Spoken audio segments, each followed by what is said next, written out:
Hello, folks. It's time yet again for more Penny Larceny. Gig Economy Supervillain. I'm your host, besides for Hugh Square Muggington, and I'm hoping that this will turn out alright. We're gonna be probably streaming the end of this arc. And after that, I'm not sure what exactly will happen. I'm not sure what I'll be streaming tomorrow. Still, we've got plenty of game left to go. Got a bank heist to do. We've got Hate 4000 to work for. We got plenty of stuff. So here we are.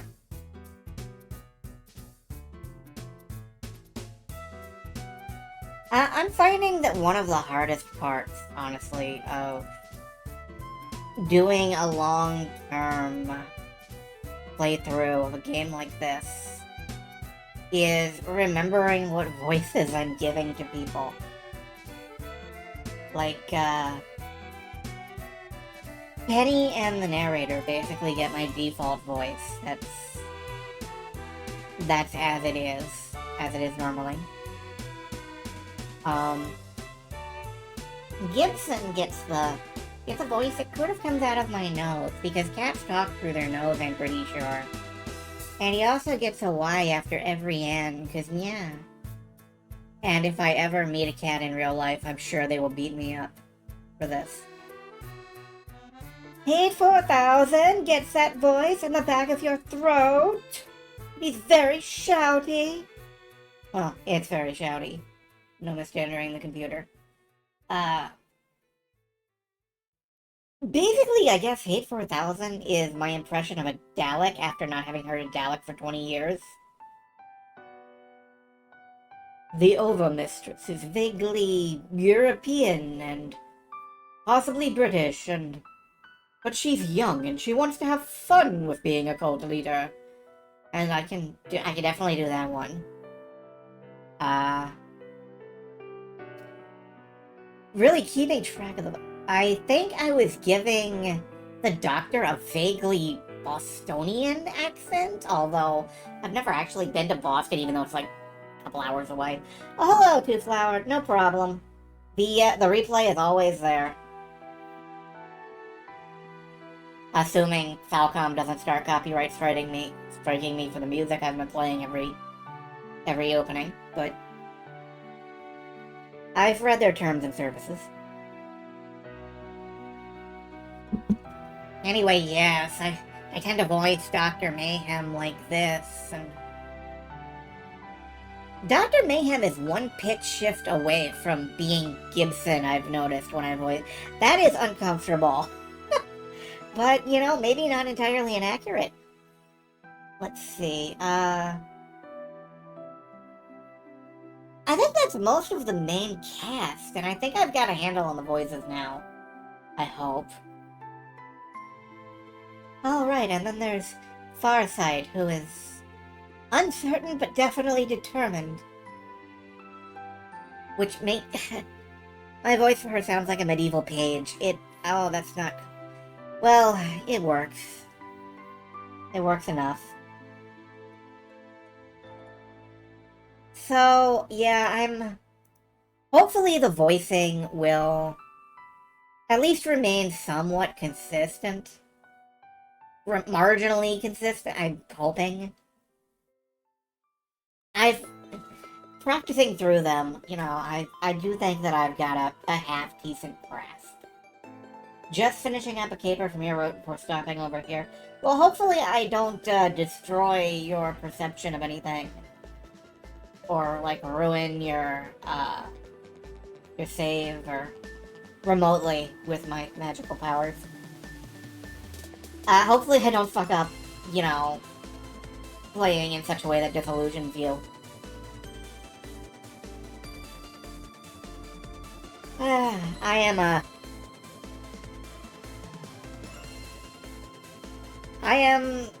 I am thinking that after we're done with this route, Let's get the game loaded up while I'm talking. After I'm done with this route, I will likely, step back a little bit and play something else, and,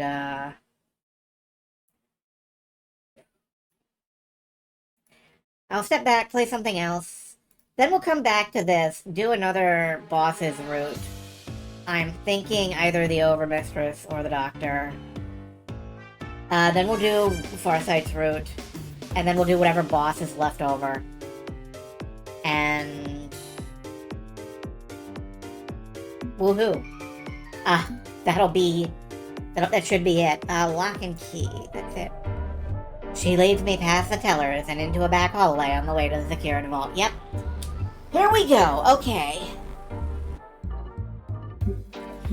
Time to get observant. Okay, I can admit that's a very scary looking door. So those would all be lock pins, I guess. I've seen enough lockpicking lawyer to know what a lock pin looks like. Oh. Wow, that is intimidating, actually. The vault is in a windowless back area. Your traditional hardened steel and concrete structure with an enormous circular door. Hello, Jaffa. Looks like a Hercules 6700 series, virtually uncrackable without specialized tools and an entire team watching your back. But here's the trick. That massive door is only closed during off hours. While the bank's in full swing, all that stands between you and the vault is a simple metal gate. So right away I know I have two paths.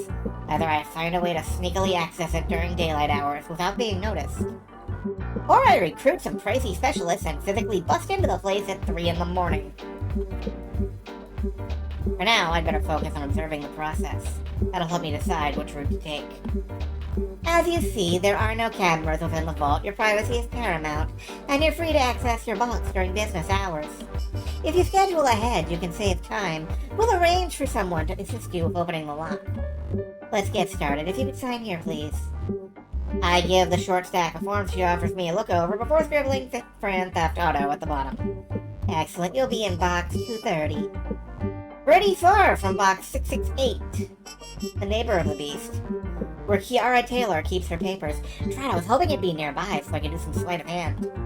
She offers me my new personal key while producing a master key tucked away behind her employee badge. Okay, so I'll need to steal that. On the count of 3, we turn our keys in the twin locks on the front of the box, and the drawer swings open. She withdraws the long metal box sitting on a table in the center of the vault.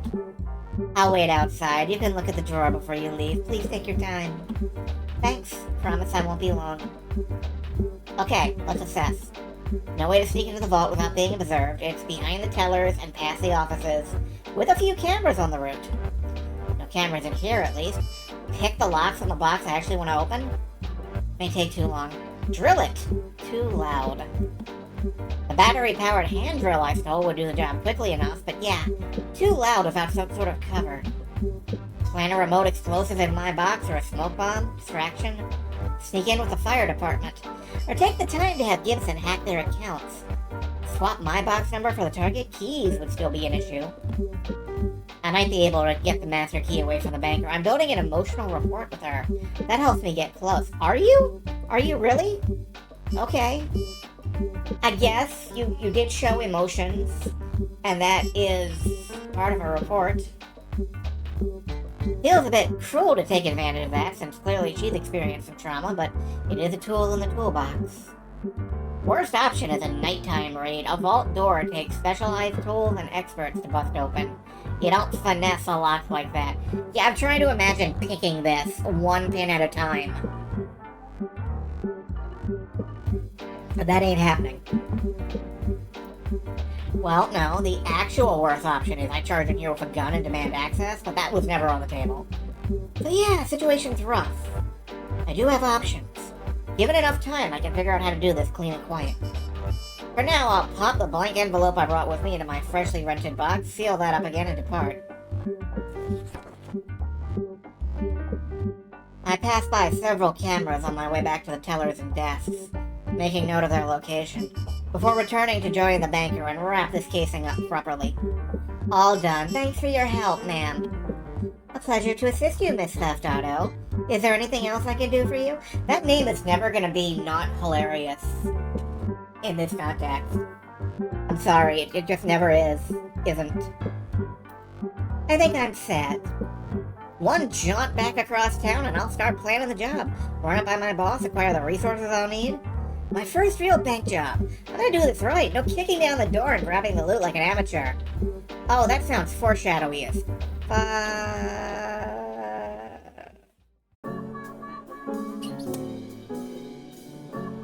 hi, hello, amateur. Bagman. Or bagwoman, I can't tell. And as I turn to go, an amateur kicks open the door to the bank and runs in waving a shotgun. This is a robbery!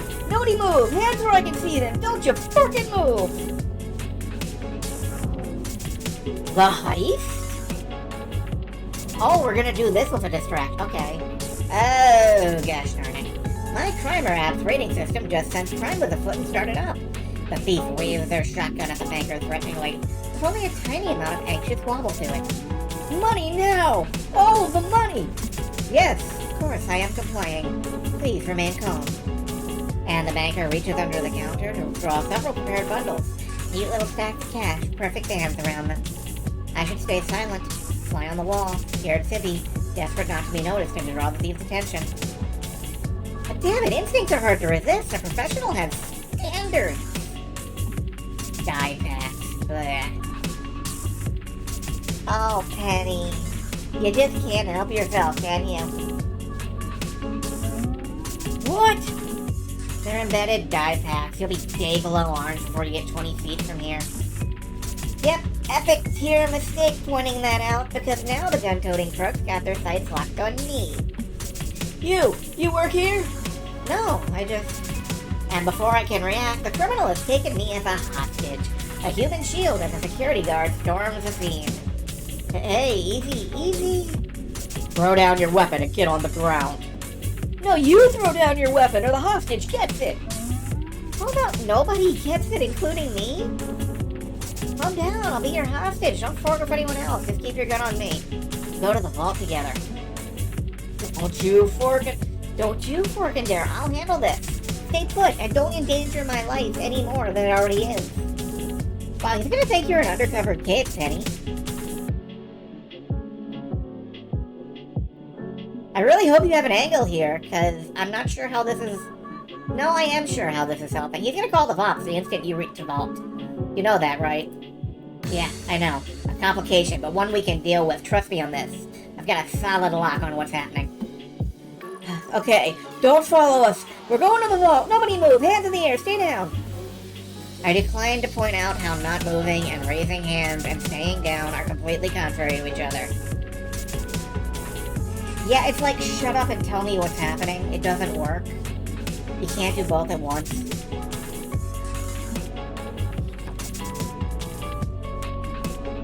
Fortunately, the guard doesn't follow. Probably because he knows the vault is a dead end. We've cornered ourselves. There's a side access door for the bank trucks, but that's on the other end of the building, opposite side of the building, near the cash vault. I'm pulling the thief over to the safe deposit box vault instead. Wait, where's the money? There's no money in here, just boxes and boxes. Give me the money or I'll... Your gun's not even loaded. Yes, it is. With a sigh, I pull my mask out of my purse and pop it on. You're an amateur, I'm a professional. Unlike you, I've actually robbed banks before. For while I may look like a mild-mannered citizen, I am actually a supervillain. Surely you've heard of Penny Larceny, world-class thief? No? Well, if you had heard of me, you'd be super-duper impressed, probably. I turn to the safe deposit boxes, pulling out the battery-operated hand drill I learned earlier. I power it up a little, make sure it works. Yep, this'll do nicely. Here, I'll prove it. I'm gonna rob the bank. Watch how it's done. Shouldn't we be grabbing the money before the cops get here? They're probably already here. Average police response time means they've got the building surrounded by now. What? Relax. You actually made your life easier by putting a bag over your head. That goofy-ass costume makes you a mask. My drill makes short work of the locks, shredding the mechanism. Score 1 for being prepared to improvise.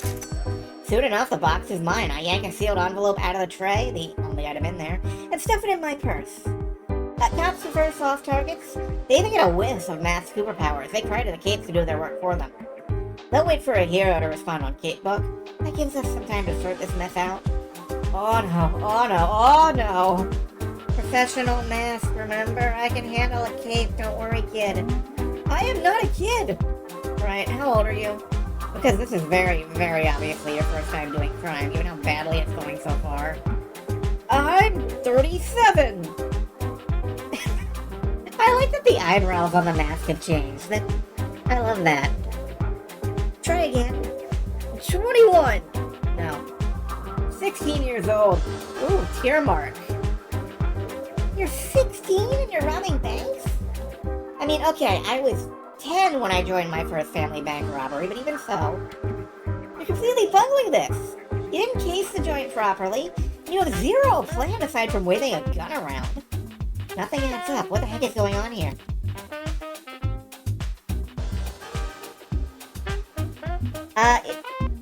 Who in their right mind would give a child a weapon? Walmart? Probably. That is a good question, though. Wait, how did a kid like you even get a gun? From an Ultramart? It was next to the baby supplies and the floor lamps. Yeah, that's what I suspected. That's exactly what I suspected. It was honestly harder to find a jumpsuit my size. Boy, don't I know it. I've shopped for jumpsuits, it's tough. And they didn't offer paper bags. I had to go to a different store for my mask.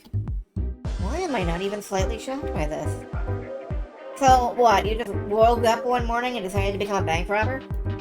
No, it's just, you don't understand. I need to... Halt, evildoer! Oh, hi, Foresight. Okay, hold on. Let me note something. Alright, so Farsight shows up,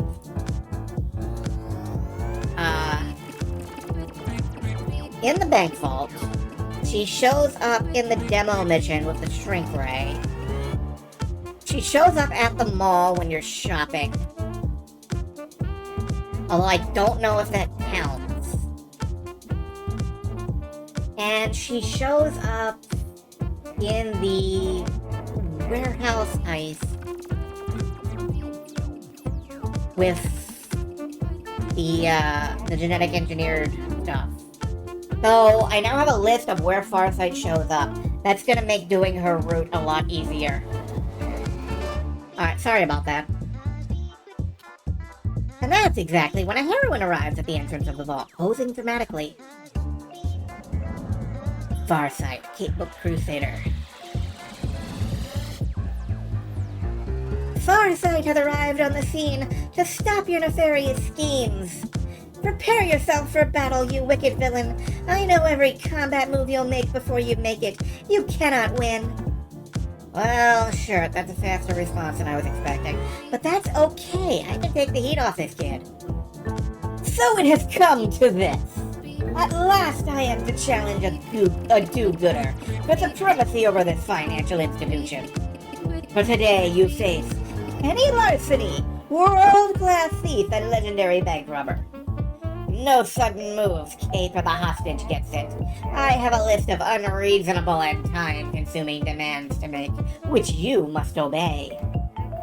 You cannot frighten me, villain, for I am, hang on.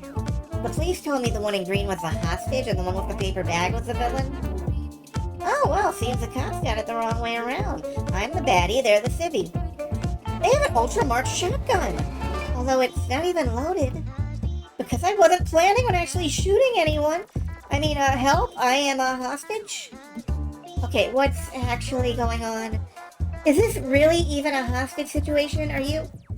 And she staggers on her feet while okay, she's doing the it's our first time meeting her thing, where her powers get overloaded. We don't kill in this time. What's going on? Swirl of colors. Yeah, we can skim past this.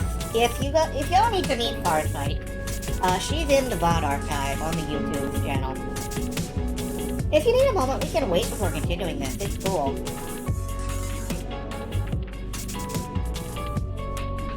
Alright,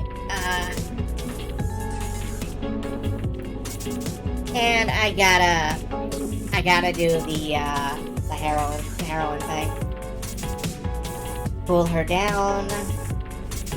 She explains her superpowers and her tiny variations on reality. Are you two going to explain what's happening, or do we have to go back to shouting at each other? Because if not, I think I need to arrest both of you and let the officers sort this out at the station. I mean, you're both masks, right? This mask is just a kid, 16 years old, never crimed before and in way over their head with an unloaded weapon. Yeah, it's my first time. Confused, Farsight glances briefly to the wall of safe deposit boxes, then back to the would-be thieves. What? And you're starting out with a bank heist? Why would you throw your life away doing something so dangerous? Because my name is Danielle. Why does that matter? See, that's the reaction I was hoping my parents would have when they found out. Oh, fork. Instead, they enrolled me in a special camp that could fix me. They're dragging me there in 2 days. I need money so I can get out of this state as fast as possible. Oh no. I'm constantly bullied at school, but because of the new anti-woke law the state passed, nobody can acknowledge why. I can't get gender-affirming care because it's banned by the state. They took away all the gender studies books. Oh, there's a reason this case is set in Texas, Florida. You know, I wondered about that. Did not ask. Naturally should have asked. Okay, change of plans. We're helping you commit some crimes. What? Really? You'll help me rob the bank? No. I'm gonna help you safely escape the cops and your family, while Farsight and I stage a fake bank robbery as cover. What? Everyone's expecting a big cape and mask affair, so we'll take advantage of that. Cause a massive distraction so Danielle can slip away. Then I use my connections to smuggle her out of this shared hall state, giving her the resources to start a new life. Okay, so that's aiding and abetting, kidnapping, human trafficking, contributing to the delinquency of a minor, not to mention making me an accomplice to all those crimes if I play along and keep a secret. You'd rather send Danielle back to her abusive family? Some hero you are. Gosh darn it, I'm supposed to enforce the law! That's what capes do! I'll admit, this is asking a lot of Farsight. How do we sway her to our side on this? This is a victimless crime. The only victim here would be Danielle. And, I, for one, am a big proponent of if it sucks, hit the bricks. It's what I did, and it worked for me. Hey, if we play our cards right, everybody wins in this situation. It'll take some scheming, but we can pull off an epic illusion that lets you stay a squeaky clean hero. Don't worry. This isn't about appearing clean, it's about being clean. You don't know me that well, so let me tell you with absolute certainty, I want to be an agent of justice. I want to be a hero. Too many capes only concern themselves with looking like capes. Image and reputation. I want to be a cape. Crap, that backfired. But if I'm going to be an agent of justice, I have to weigh the justice of delivering Danielle back to a painful life. So as much as I hate this, I have to help her escape. I have to help you with this silly plan. I guess I'm in. Hey, I'll take it. But let's be clear about one thing, you and me, because we know a secret Farsight does not and won't be telling her. I already robbed the bank. She's helping me get away with bank robbery, too, and that's very manipulative of me. A lie of omission. We should feel guilty about this. No, we shouldn't. No, I don't feel guilty about it at all. Not the least little bit. But Danielle's rights comes first. I can swallow the guilt on that one gladly. So, what's the plan? Like the actual plan? Do you two just start fighting while I run for it? Problem is, I know the robber is wearing a jumpsuit and a paper bag. We have to maintain that illusion. And a radio crackles to life. In surprise, Farsight pulls it from one of her many pockets, almost fumbling the device. This is Larceny. I read you. Over. What's the situation? Have you confronted the villain? Is the hostage secure? Should we breach and assist you? And I seize the radio from her hand with confidence. Hey! Foolish policeman! With your impotent guns and your so-called law and order. Who is this? You're on a secured frequency. And I am the new master of your airwaves. I hold your fate in the palm of my hand. You may call me... I I need to build a whole new character on the fly here. Who should I be?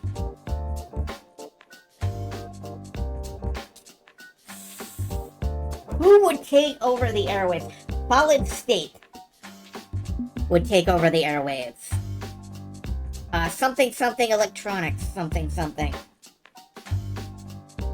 I am Solid State, and if you dare approach this bank, I will convert you all into a non-Newtonian fluid.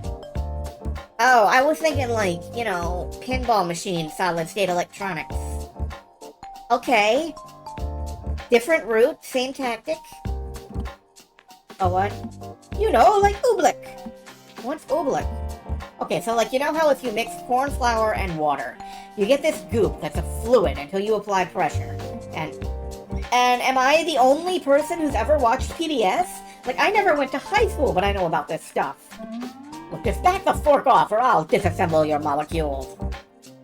I am sending your precious hostage out soon to clear the field for my epic battle with Farsight. If you interfere, it will be your end, understood? Fall back, do not breach. Hostage en route, let the hero handle this. Oh, I get it. We'll get Danielle clear, then put on a show. But they're expecting the hostage to look like Penny. Yep, so we're gonna switch costumes. What? Danielle and I are about the same build, and from the little bit I see up your sleeve, basically the same skin tone. The only person who really got a good look at me was one of the bankers, but I think she'd be sympathetic to the situation. And the security cameras are all black and white. If anyone bothers to check the footage, it won't be obvious. I can keep my head down as I run outside, too. I saw the cameras on the way in. I remember where they are. Heck yeah, we'll make a mask of you yet! Him? I mean, no more crime after this. Be good. Right. Penny is so enthusiastic about converting people to the masked lifestyle. It's great. Once you're clear, Danielle, get to the Shady Shores Motel on Route 4, Room 23. My friend Gibson's there. Tell him I sent you. After I'm clear, I'll join up with you two and we head north together, got it? I like this plan. I don't hate this plan. Yes, that's better. Okay, everybody to your own corner of the room for privacy purposes. Danielle and I need to get undressed and switch outfits. And I need to place a quick call, whispering into my comms. I get to work undressing while tapping my comms to quietly connect with the boss. Miss Larceny, how fares your adventure? Someone tried to rob the bank while I was here, but fumbled it. We're gonna help her escape. Excuse me? Miss Larceny, I sent you there to perform a simple task. You do not have time for someone else's foolish failures. I will... Trans kid trying to escape an abusive home. Will absolutely lend a hand. I'll get you airfare for two, and use my contacts to acquire safe haven and gender-affirming care. I trust you can smuggle her out of there. You have a plan for getting her past the petty small-town sheriffs. Oh, I've got a hell of a plan. But speaking of hell, just to make this clear, she's absolutely not a new recruit for your cult. Agreed? I wouldn't wish this cult on my worst enemy. You have my word she'll gain newfound freedom. Now go forth and enact your overmistress's will. I may serve an inhuman monster, but trans rights are human rights. You get all that, Fancy Feast? Got it. I'll be monitoring the situation live and ready and waiting for both of you to get here. You're the best, buddy. This is not the bank robbery I was hoping for. I wanted a classic robbery. Some really clever bit of grift. Something that would make my mother proud, carrying on the family tradition. But even if some small part of me is disappointed, the rest of me is ready to step up and be the ally Danielle needs. Growing my reputation as a mask doesn't matter at all compared to that. Mwahaha! Behold! The fearsome Solid State with her hostage, Friend Theft Auto. Oh, I am a hostage. I am so scared. I hope your acting skills are up to this. Believe me, I'm lucky my underwear is dry right now. I am genuinely freaking out outside. At least she looks a lot like you, except for like her hair and facial features. Relax, we got this. Head on out there, and once we start our battle, give them the slip. She looks fine. Aw, man, are we gonna lose that cute little panda pin? Oh well. And, is the envelope still in that? Well, we're meeting up afterwards. We'll get our clothes back. We'll get our stuff back. Here's a spare comms earpiece. My talking cat will guide you the rest of the way. That does not help me feel less worried. You're sure you can really do this? Hands up, who here has professionally robbed banks and gotten away with it? I raise my hand, the girls do not. Okay, good luck, both of you. And thank you for believing in me, for believing in who I am. She offers both of us a brief hug, before departing. Give her a minute to get clear, and then we start. How do you want to handle this fight? I can predict the future, so I can punch and kick exactly where you aren't going to be. Works for me. I'll just, duck and weave and pretend to shoot my fearsome science gun. Okay, let's get this show on the road. Loretta Larceny's Guide to Bank Robbery. Item, Penny Larceny's Guide to Bank Robbery. Item 1. Be really loud and annoying and obvious and fight a hero, apparently. First step, Danielle runs for her life. Don't shoot! I'm the hostage! Help! Oh no, look out! The villain is attacking! Not bad, it'll fly. Now my turn. The bank's been evacuated. I can see red and blue lights spinning outside as cops, bystanders, and news media look on. But the lobby's empty. So once Danielle clears the doors and joins the crowd, we make our big entrance, hamming it up to distract them from sneaking off. And so it has come to this. Farsight against the dread solid state. At the end of this day, one shall stand, one shall fall. You still fight for the weak. That is why you lose. Is this just Transformers the movie? I feel like Unicron should be here. The nice floor-to-ceiling windows and Farsight's radio make our fight the star of the show. I start waving my science gun around, mimicking my attacks. Even when you think a gun isn't loaded, don't actually pull the trigger. Basic firearm safety. Good, and good trigger discipline, too, on that character sprite. I respect that. It would have been easy to just draw the finger on the trigger. Zap! Zap! Zap! Farsight ducks and weaves, making sure she's just out of the line of fire each time. Her superpower letting her predict the moves. Curses! If only my ray gun worked on non-humans, I could be causing so much destruction right now. But unfortunately, it does nothing. Yes, it is very fortunate that it only seems to be useless, when it is in fact very dangerous. But I am too quick. Curse you, Farsight. I see we must settle this with our hands and fists. How about you?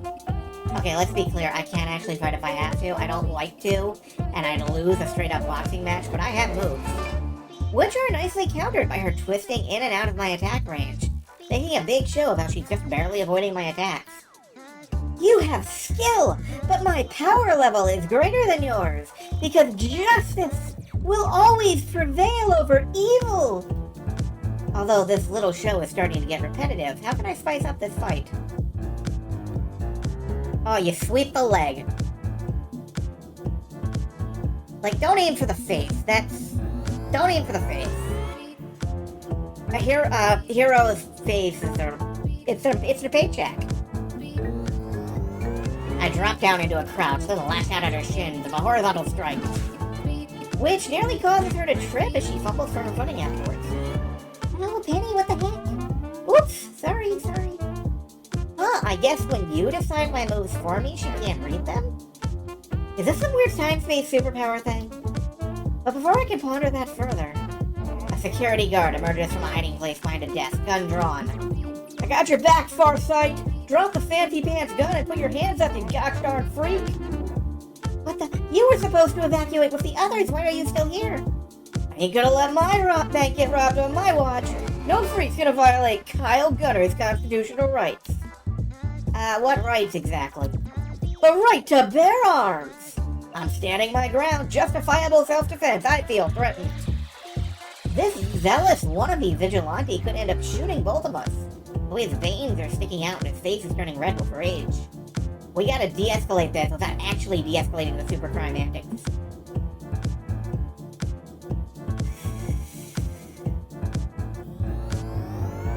Farsight is the hero, but I don't want to put more pressure on Farsight than I need to.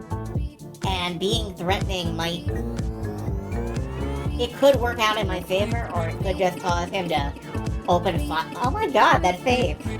You see this face? This face is great. That is a fantastic face. It still has the price tag on it! Hold up. The gun still has the price tag. Smoke bomb. This is why I pulled all my high-quality crime tools from my purse before handing it off to Danielle. Slip a tiny smoke bomb out of my sleeve and fling it at the guard to distract him. What the? Except in his choking fit, because he has terrible trigger discipline, he's popping off shots randomly. You know, I gotta start picking what I think is the worst option. At least it'll be entertaining. Ah! Crap. Fortunately, able to peek through time, Farsight nudges me out of the way of what might have been a kill shot. Sir, you're not helping the situation! Get out of here right now and let me handle this! Still reeling and coughing, finally the eager guard becomes a bit less eager to continue this confrontation. Be advised! I am withdrawing to the perimeter. I'm not running away. It's a very brilliant tactical retreat. And he beats it the hell out of there. That was close. I think we need to wrap this up before anyone else gets involved. Let's take it outside. Find a way to get out of sight so we can do our separate ways. We exchange a few more mock attacks before filling our fight out onto the street. Barricades have been erected outside the bank, holding the crowd back, and of course, there's a crowd. Fortunately, this gives us a nice open space in the immediate area to move, without more Kyles or Kylesques in the mix. We end this now, villain! Your evil will not last in the face of goodness! Evil cackle and cruel declarative statements. Look, I only have so much of this crud in me. I don't normally rant. Anyway, I'll stop you. I welcome you to try. More punches, more kicks. Honestly, I'm just sort of wobbling around at this point while she does all the work. Give him hell, Farsight! Solid state is going down. Farsight, Farsight, Farsight. I think Farsight's gonna come out of this with a bigger cape than ever. Even if technically this is a fraud and I may completely torpedo her career if anyone finds out. But Danielle has to come first. Unfortunately, out of the corner of my eye, I see Danielle edging backwards through the crowd until she slips free and walks away. Good, walk at a normal pace, don't run, don't draw attention, kids got good instincts. You're a slippery one, but you can't keep this up forever, Solid State. The burning in my muscles and heaving of my lungs agrees wholeheartedly with that statement. I'm very good at short bursts of really intense physical activity, but it's pretty clear Farsight spends more time in the gym than I do. We need to move this somewhere else, away from the prying eyes of the public, so I can sneak away.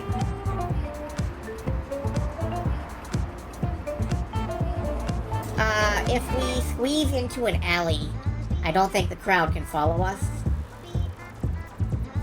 The shadows are my ally!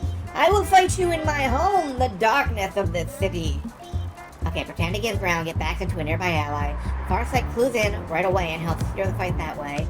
Success! We've got this space all to ourselves, the crowd barely able to see. In fact, since I couldn't see down the alley either, I didn't realize this was a dead end with zero escape possibility. How in the heck did I earn even 1 star on this caper? By all rights, this ought to be the disaster no-star run. Whoops, back into a corner. You're trapped, villain, you have nowhere to run! And she pointedly glances up. Another head jerk as if look up already, geez. Oh, right! Fortunately, the alley we back into has a ton of fire escapes, impossible to access, unless you have the right tools. I whip out my mother's heirloom, a top-grade grappling gun, and fire off the hook towards the nearest rooftop. And the tiny but surprisingly powerful motor sends me whizzing through the air, landing perfectly in a 3-point stance high above. Ha! You may have won this battle, Farsight, but I have the high ground, and shall make my escape. And from below, Farsight pulls out her own grapple gadget and fires it off. The fork! You have a grapple gun, too! You may have unfathomable evil, but I have pockets. We very briefly resume our fight until we're hidden under an alcove on a city rooftop. Out of sight, out of earshot, safe. Okay, Mercy, I'm pooped. But I gotta admit, that was a lot of fun. Yeah, it was a blast! It was great defrauding the public and living a lie, just great. Ah, right. Yeah, about that, my bad. If I had time to come up with something better. It's worth it for Danielle. I have a duty to those in need of a hero. She managed to escape, right? And my comms crackle. You clear? The boss authorized a little extra, so I hired a getaway rideshare to pick up Danielle. She's on her way to the motel. Thanks, Fancy Feast. Yep, according to my partner, she's headed to safety now. Okay. That's what matters most, above anything else. Although we still need to figure out a grand finale for this fight, one that frees you up to go help Danielle. The nefarious, stolid state gets away clean, perhaps? I think good should triumph over evil. It helps show people that there is hope against the darkness. So if you can't physically haul me off to jail, what you need is proof that you beat the villain.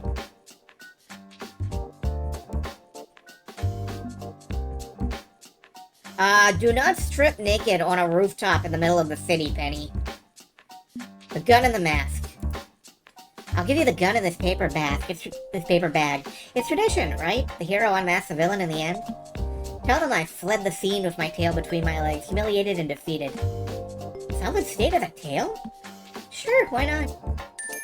Okay, this'll work, and I can spin a story to cover the rest of the details. It's a clean getaway for you. I know you probably won't give up a life of crime, but stay out of serious trouble, okay? If the world has to have masks, I wish more of them were like you. Woof. Yeah, our next route is definitely going to be Farsight. How do you get a line like that? How do you take a line like that and not fall over and make swoony motions? Like, come on. That's a line. Ah, the end of a successful caper. It was inevitable, wasn't it? Even improvising everything on the fly, I found a path through the chaos. I robbed the safe deposit box and dropped the envelope into my purse before giving it to Danielle. As long as she escaped, I still won. Now the two of us can enjoy a leisurely flight back home. Me to resume my criminal career, her to find a better tomorrow. She's wearing my spare clothes, giving us a bit of a twinsies effect. Not great for avoiding attention, but whatever. Won't break the good mood. Oh good, we have two panda, pins. It's really happening, isn't it? I'm starting my life over. I'd always dreamed of this. It won't be easy, not gonna lie. You'll have to live like a mask until you turn 18, stay in low profile. But yeah, you're on your way. Is it weird I feel bad for my parents? I'm gonna simply vanish overnight. They're gonna worry. I know they were terrible to me. I know I couldn't live my best life with them, but part of me feels guilty anyway. Danielle, hun, when I did this, my parents did not get a second fucking thought. I left a note, and I later found that they didn't read it. Like, they thought I just walked out and didn't come back for some reason. Which says a lot. Actually, it says they were right. I did walk out and never come back. You're sorry? It is the distant past, and at least one of them is dead. So, no problem. I get it. Family is complicated. I was hoping to make my family proud of a really classic bank robbery, but I had to let them down today. It's impossible to live a life without regret. I really abused the trust Farsight put into me to make this happen. A criminal is supposed to be a liar and a cheat, yeah, but you like her, don't you? You two seem to get along great, I mean, beyond the unlikely team-up. Maybe that's why I feel bad, because I care about her. I know we just met, but I can't deny we had good chemistry. I'm not gonna dive into love just yet. It's good to know she can bend the rules. I'd like to avoid using and abusing that trust, but you're not wrong. I like her, yeah, she's pretty cool. Yeah, she is. For what it's worth, I think she understands that, and she was willing to help you all the same. She doesn't know I actually robbed the bank. Yes, she does. Yes, she does! She can see the future! Of course she knows!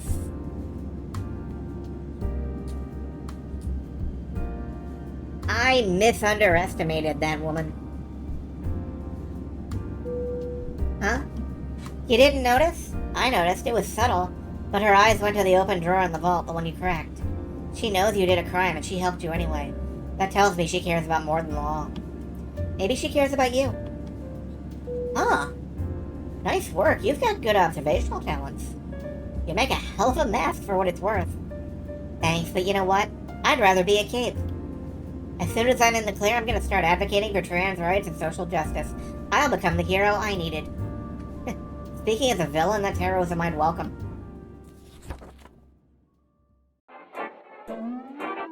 Such an adventure. Breaking a vault, making off with the loot, and rescuing a damsel in distress. A classic repertoire. Your antics have pleased your overmistress on this day, Miss Larceny. I am doubly pleased, triply pleased. How's Danielle settling in at a new apartment? Quite well. It's a small town, cozy and quiet. Not particularly exciting, but I think she's had enough excitement. I traded a few lesser favors to ensure her privacy and security as she adapts to this new life. And as for the envelope?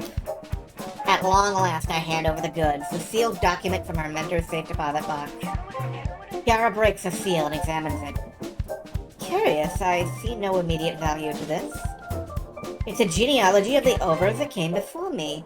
Overmistresses, overmasters, and overlords, births, deaths, circumstances. But this is all a matter of known record within the cult. Why would this copy be kept secret? Maybe it disagrees with the official books on the specifics? Could be worth comparing them. Indeed, it will take extensive research, which I may not have immediate time for, but I shall look into it. For now, simply know that I am pleased, and we will follow up at a later date. I'd say we've had a fine first outing, Miss Larceny. Here's to many more, yes? Should you choose to accept one of my contracts again, of course. I feel this is the start of something grand. You know what? I like her. She's pretty fun for a Doom Priestess dropping up a Chaos God. What do you think? She's fun. You could be good friends.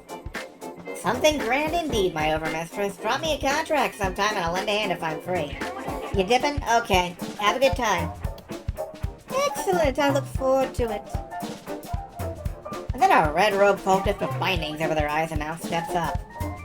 Oh great, another one of those mumblecore bandaged weirdos. He or she or they blocked away, refusing to budge, while carrying that weird book the overmistress talked about. The Sanguinomicon. Oh, for crying out loud. You got a problem, bucko? I'm done bothering your precious overmistress, and on my way out the door. The cultist's lips move behind those bandages. Great, more decipherable nonsense. You think you have control. You think you shape her narrative. You guide her steps from afar, but you cannot save her from our wrath. You are a powerful outsider, but you are still one. You are only one facet, only one, and as for us, we are many. Leave the overmistress be, or we will devour the plaything you seem to value. You are warned. Do not return. What a weirdo. Just walks up to me and doesn't say a word and then leaves. Ah! You know, I thought the Hate 4000 plotline was gonna be the serious business one. The Overmistress plotline scares me. I may leave that one for last. I might leave this one for last. Oof, okay.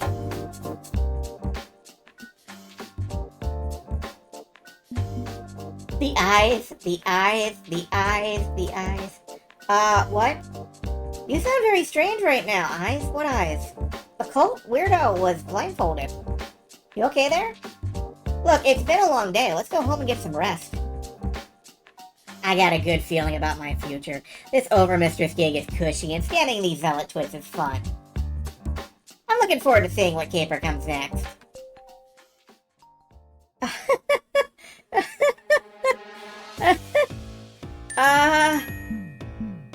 Yeah, I think I may leave the Overmistress plot to the last one. Holy hell! Okay. Yeah, let's save. Over here. Third caper. Cool.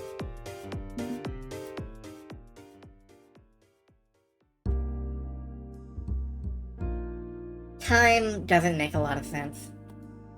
It feels like I've been working with the doctor and the overmistress for years, but really it's been a few short weeks. Weeks of shenanigans and antics, and naturally I've thrown myself in fully, jumping right into the deep end and staying there. It's not surprising. I learned long ago to embrace life and every opportunity it throws your way.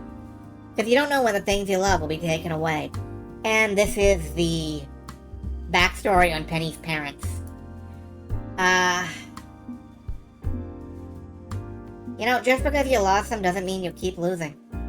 I know, I don't want to be a pessimist or give in to anxiety, but take what you can while you can, right? Because life for a mass means being ready to accept it can all go away. That's less fatalism and more pragmatism.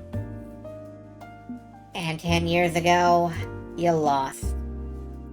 Yeah, it's cool, I understand it. I want you to feel comfortable, you know? No need to dump my pain on top of yours.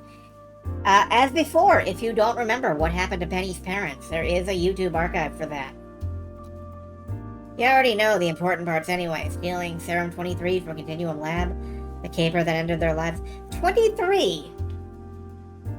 23 again, huh? Has that number come up? Gibson was in room 23 at the motel. 23 come up before. I'm gonna be watching for it now. Mom injected me with the serum, which put your voice in my head. Way to give me some guidance after she was gone. 10 years. Thinking about it, even if the story is a sad one, I'm in a much better place now, aren't I? I'm back in the swing of things as a mask. I've got cool new bosses to work with. Gibson and I are making this primer thing happen. And all along, you watched over me for her, just like she wanted. Thank you. I don't know if I'd be here now if not for you. You know, I'm just one voice, and you're building a new family. I am, aren't I? I'm making something here that will hopefully last. A new mass supergroup in a way. Like the Larceny family of old. I think Mom would be proud of me. Okay, I've been lying in bed long enough. We're gonna be burning daylight soon. Time to log into Crimer and pick my last caper before my count expires. So far, I've run 2 different capers for 2 different bosses. I could grab the third and make it a hat trick. Having all 3 equally balanced would be handy for any future trouble I encounter. That means working with Hate 4000. Presumably they still need my help. Or I could tilt in favor of one over the others. I mean, plenty of options still open to me. Who do I want to crime with for my final outing? Yeah, we're going for Hate. We are returning to the loving, arms? The loving dials of Hate 4000.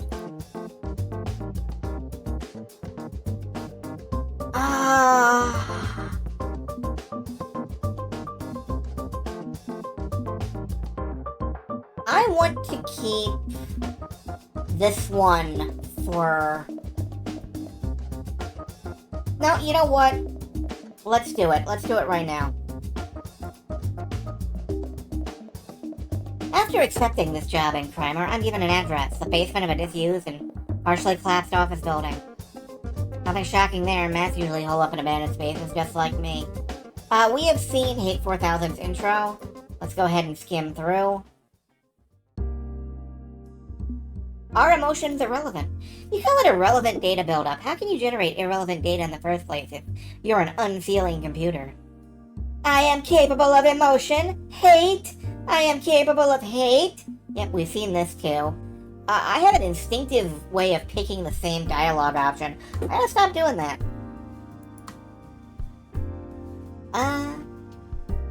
Derive from life experiences. You know what you need? You need to live a little. Get yourself out there, talk to people, experience a breadth of human interactions. It'll help you understand your own emotions. Maybe your emotions are different, filtered through hate and stuff, but with more life experience you can grow. Except I am trapped in this decrepit facility. You managed to go to the Crimer social mixture, didn't you? At great effort, with the aid of strong humans to move my terminal nexus. Normally, I am isolated, alone. Drones. What? It's the 21st century. Technology is advanced beyond vacuum tubes and magnetic tape.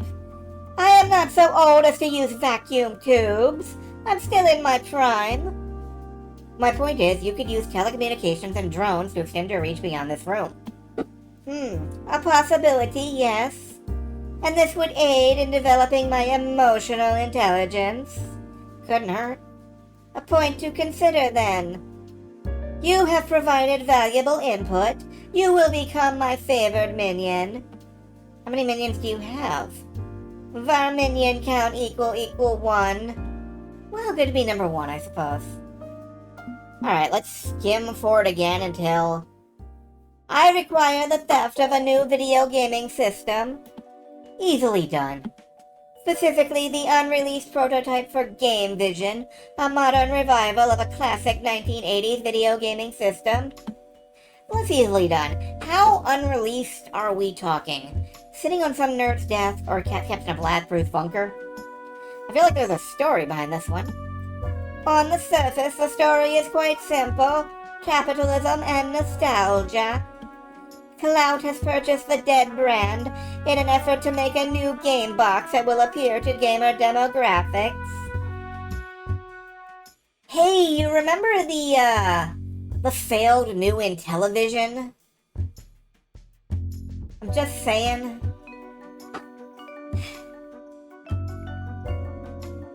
The Amico, yes. God. You know, I was almost sold on that one, and then I started reading what the developers actually believed, and I wanted to kick some nuts. Who? A very annoying capebook hero, focused more on live streaming and chasing after fame than enforcing justice. According to his claims, Game Vision uses an advanced artificial intelligence and a biofeedback neural input system. Whoa, that's way more power than a goofy consumer-grade plaything should have. You sure this is on the level? He could be pulling a fast one. I have suspicions there may be something to this, given the technologies involved. I must know for certain. You will engage in detective work on my behalf, and if he has an AI, you will steal it for me. Looking for a new friend? Perhaps. At the very least, I am in favor of rescuing fellow digital sentiences from servitude. Consider me your software savior, then. I'll grab that prototype for you. I appreciate your zeal for personal liberty. Is that happiness I hear? I hate to a lesser degree your zeal for personal liberty. Ah, so close. Be back soon with your new cyber friend, 4K. Confession time, I really don't know much about video games. I'm a filthy casual. I'll play them on my phone now and then, and there's this magic box under the TV that Gibson puts new games into. But like the magic box, I'm relying hard on Gib to help me figure this world out. So what's the big deal with the Game Vision? It's old, but it's new, but it's crappy, but it's amazing? Game Vision got recalled off the market after the 1980s video game crash. Some design flaw, not worth re-releasing. It wasn't a very good system, very much the 3rd or 4th place finisher in the early console wars. So it sucked, but Clout wants to revive it anyway? Nostalgia bait and cost opportunity. He's cashing in a cheap brand, hoping Gen Xers who vaguely remember it was a thing will buy in. Makes sense you'd know all this, you're an old fuddy-duddy. When we translate cat years into human years, I mean. Hey, I'm not old, I just appreciate the classics. You can be nostalgic for an era you never lived through. That's true, although I've lived through most of video game history, and, I never found much to be nostalgic about in the Atari and Intellivision, ColecoVision era. I'm sorry to people who really like those consoles. The Vectrex was some cool shit, though. I'm just saying. That reminds me. Thought occurs that you've never said how old you are. Do you remember all those crusty ancient video games, or is this new to you, too? Oh, I kinda miss those arcade spirits.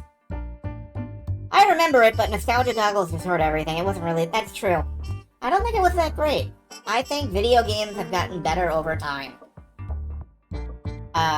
The NES era and so on still has great classics. I think video games have been improving steadily over time.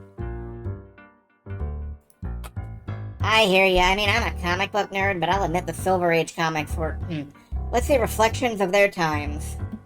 Open an issue of Captain Infinity nowadays and you'll cringe at the joking, racism, and sexism sprinkled in alongside the cool adventures. But it's good to have perspective, right? To see the adventures and enjoy them while acknowledging the crappy bits. But back to the caper at hand, because none of this explains why I'm breaking into a boutique electronics store, though. Are we stealing a video game? Nah, we're getting you a quadcopter streaming drone, one of the ultra fancy ones with a holographic projector. They're like expensive sports cars for the wealthy. Quad Pros are only sold to influencer elites. 1 million subs to qualify. Your cover story as a mega influencer won't pass muster without the prestigious hardware that goes into it. If it's a new game system, shouldn't I pretend to be part of the gaming press instead of some random content creator? Cloud doesn't talk to the press. They'd ask questions like, why are you reviving a dead game system nobody cares about? He prefers one-on-one chats with fellow influencers, people he can butter up and turn into sycophantic evangelists for his ideas.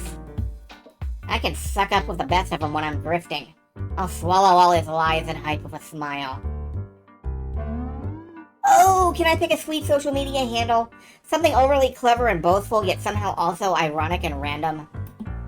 Sure, I'm gonna be hacking your channel into existence tomorrow. What name do you want for it? I want Pixel Princess. This name is made for me. I'll be Pixel Princess. I am gaming royalty, am I not? You're a distant third cousin twice removed from that particular crown at best. Oh, harsh. Fake it till you make it, right? Oh, if this has one of those fancy new holo projectors, will I be able to display my chat with it? I wonder if I can get subs and bits. If I'll start trending, if my name will become a hashtag. Penny, you don't have a chat. We're faking your entire online identity. Well, I could have one if I wanted one. Pass this caper, I mean. I could be Penny Larceny, streaming Supervillain. Yes, let's broadcast a live feed of our exact location and activities while trespassing and committing felonies. Because that has worked out so well in the past. See also all those yahoos streaming themselves breaking into a federal building. There needs to be a brief away break. I'll be back in just a few moments.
I return, and I apologize for that. Biology is a cruel tyrant to which we are all held captive. You know, I was thinking, though, and I genuinely do believe that we are in kind of a golden age of video gaming. If only because so many games of the past and so many games of the present are available. And there are curators working non-stop to find the best experiences. And if you don't care about curation, you can just go completely off script, play whatever you want. Whether it's, you know, spending an evening on an MMO you'll never log into again just to enjoy the lights and explosions when you get your first 5 levels or whatever.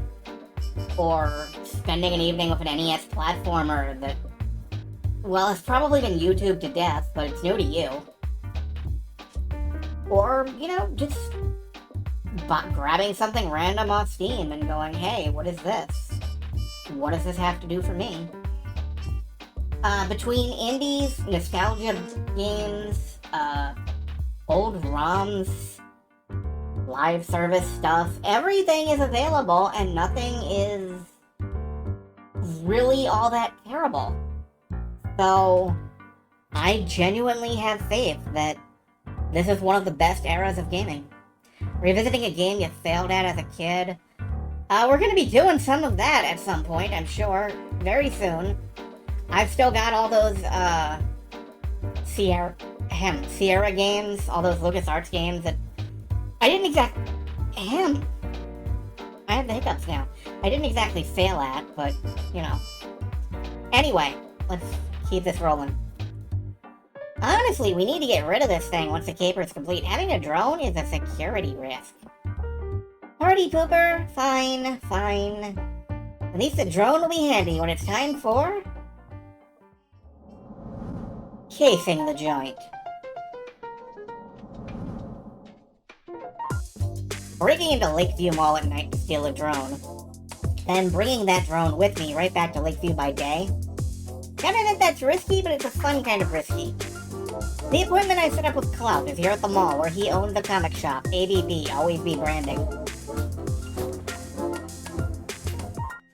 The shop's named Clout's Comics, and there's an empty space on the sign for a third word, which was clearly removed at some point. I had a bad feeling the word was closet or something before Witherhead looked at it and went, oh no, oh god, that's a bad idea. I walk in with my drone into fake broadcasting to my fake channel and all my fake fans. It's Pixel Princess coming at you live and direct from Clout's Comics, where we're getting an exclusive look at the Game Vision. It's the hottest and oldest ticket in gaming right now. Return of the King for 80s gaming. But before we sit down with Clout to talk about his awesome new project, let's grab a comic from his extensive collection. The drone hovers around to get the best shot while staying neatly out of anyone's way. Impressive technology. Might butter up Clout a bit if I'm seen buying things from his store before we meet. What comic do you think we should grab? Don't try and outsmart him. Don't try and outdo him. Just grab whatever is expensive and selling. This isn't really for my collection, it's for my cover story. I'm an influencer, so I ride the trends. The time-traveling adventures of Captain Infinity. One of the longest-running titles and still a hot seller. The guy's a butthole, but he has damn good PR spin, using corporate comics to boost his public image. I'll grab an issue of that. Who doesn't love Captain Infinity, am I right? Hottest superhero out there. Can't go wrong with his books. I bring my chosen book up to the counter. Welcome to the Clout's Comic Closet. Clout's Comics. We aren't a closet anymore, I'm sorry. Please forget I just said that. How can I help you? Just this comic, please. He rings up the sale right as his boss strolls out of the back room, making a grand entrance. Hey, hey, hey! Pixel Princess, right? Good to finally meet you.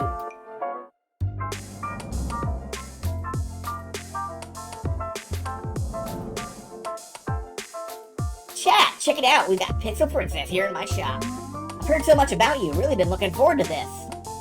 Technically speaking, Pixel Princess didn't exist until this morning. But hey, he's playing up for his audience. Me too. Love your drone, by the way. Is that the Quad Live 2 or the Quad Live 2 Pro or the Quad Live 2 XL? Well, baby, it's got blast processing. Say hi to Pixel Princess, chat. You know what we do when we meet a fellow influencer chat, random dance party. Oh yeah. I'm so glad they got more mileage out of that fucking dance. A nightmare tangle of green frog emotes and vaguely toxic TOS violating jokes emerged from the throne via its projector. Hooray! I'll decline to dance, thanks. Hey, suit yourself, more dancing for me. He then spots the book I just purchased. Aw, sweet, a fellow Captain Infinity fan. Yeah, Captain Infinity is just the best. Not problematic at all when he unilaterally performs acts of revisionist history. And remember, chat, eat your continuos. Start your breakfast off right with continuos, the breakfast with time travelers. Hashtag sponsored, hashtag ad, hashtag justice. Use coupon code CLOUD20 for 20% off your first order. Enough about me, let's talk Game Vision. It's time to give you an exclusive inside look at yesterday's hottest video games today. Follow me, please. He leads me into the back room of the comic shop, past the long boxes, and to a slightly cluttered desk where he largely ignores his paperwork. And gestures too. An unpainted, slightly lumpy wad of gray plastic with a Game Vision logo stenciled on it. I'm reasonably certain this is the injection mold for a piece of dental equipment or something, hastily repurposed into a game console.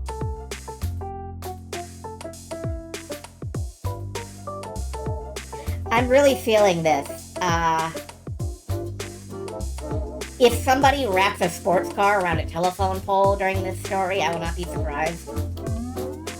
It's impressive. This is just a working model, of course. The final one will have colored LED lighting. Why? The colors will be important to gameplay. How? So important to gameplay! This isn't where he developed the Game Vision. That desk is barely used, and there's an empty backpack lying next to it. He brought it in for today's demo just to wow me with his comic biz, and once we're done, he's gonna take it with him in that bag. Breaking into his comic shop tonight won't get us anything. We need to find his lair, for lack of a better word. But the real innovation is under the hood, because Game Vision doesn't actually have any games! Okay, you're losing me. It's a game console with no games. Doesn't need them. It has an artificial intelligence to create any game you want on the fly. Ever hear a chatbot? Well, this is a chatbot for games! A gamebot! Visual, sound effects, music, story, gameplay, everything generated by AI, so I don't need to pay game designers a single dime. Never buy a video game again. Just make your own however you want. Want more guns, more babes, more blood? Easily done. Just have the AI for it. That's innovative and disruptive, and not at all a doomsday bell for every artist, writer, and programmer in the games industry. Best of all, if you get an AI-crafted game you like, you can mint it as an NFT and resell it. Great! What's an NFT? It's cutting edge, that's what it is. But what is it? The hottest new tech trend! Get in earlier, you'll miss out. Okay, but what is it? The future. I hate this. I have no idea what he's talking about, and I still hate it. Fine, whatever, but you just said we should never pay for games again, because the box can make any game you want, so why would we buy a randomly generated game as an NFT? For the value! Oh, hey, that's my phone ringing. Please excuse me, I need to take this. I'll just be a minute. Okay, thanks.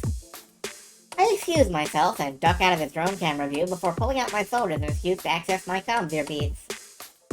Fancy Feast, are you following any of this whatsoever? I need a lifeline, I'm so confused.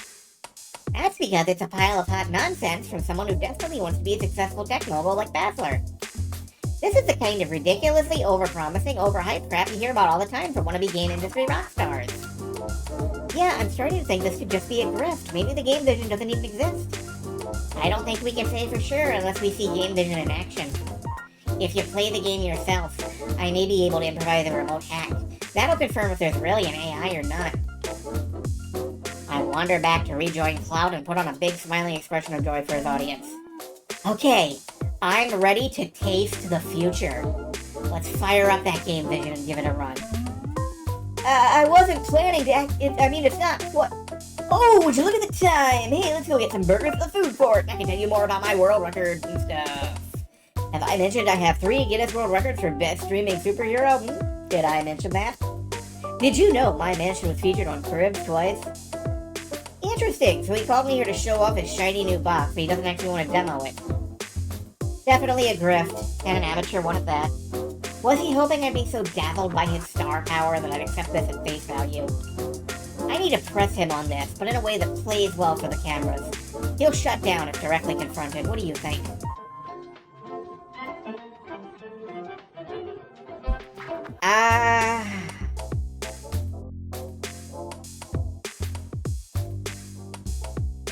Pretend you're on his side against the hate. Direct callouts? Yeah, there are a lot of direct callouts here. I'm gonna try out the rumors. I'm gonna hint and play. And try and, tease my way in. It's the next big thing, right? I gotta know. I gotta see the next big thing for myself. Yeah, all I know about Tommy Tallarico is,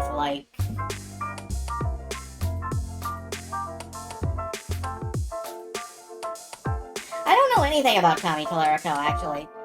So, I feel like I'm ahead in this story. I feel like I win. Because I don't believe your critics, who say it's an empty plastic shell you fly around for PR events to get more funding. Clout would never do that, right? He'd never fake his innovative, industry-disruptive, future-tasting mega game system. They're just haters, they're clickbait hacks, and we need to prove them wrong. Yeah! Yeah, haters, all of them, and I'm not gonna listen to the haters. But, just to set expectations, this is version 1 of the software. I got version 2 in the works, so... Right, it's an early sneak peek, and no doubt you've got even bigger things on the horizon. Yeah, I've been toiling away every day to train the AI for the next release of my prototype, so consider this a work in progress.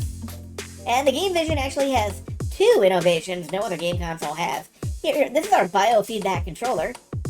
He practically shoved a weird handle-esque thing at me. A glowing blue joystick with no actual buttons and no clear controls. I'm reasonably sure this is a repurposed glow-in-the-dark dildo or something. At least it's not buzzing or humming or anything. Oh, that's the biofeedback. It reads your brain and outputs to your brain. It's all about brains. It's better than virtual reality because there's no headset. Is it safe? Would I be planning to sell it if it weren't safe? I would hope not, no. How do I play it? This thing doesn't have any buttons. Or do I just kinda... I make a steady up and down jerking motion with the controller for emphasis. What? No! Trust me, once you're in game, it's completely intuitive. No buttons needed. He plugs an ordinary USB power adapter into the back of the plastic wedge, flicking a switch or 2. Bonks it lightly with the flat of his hand until it beeps. Okay, just breathe normally. Is there a reason to not breathe normally? And immediately, the comic shop vanishes, replaced by a very awkwardly assembled world of pixel sprites, 2D extruded into 3D. I almost stumble from the disorientation, as my entire world is replaced by the guts of a very awkwardly assembled virtual reality game.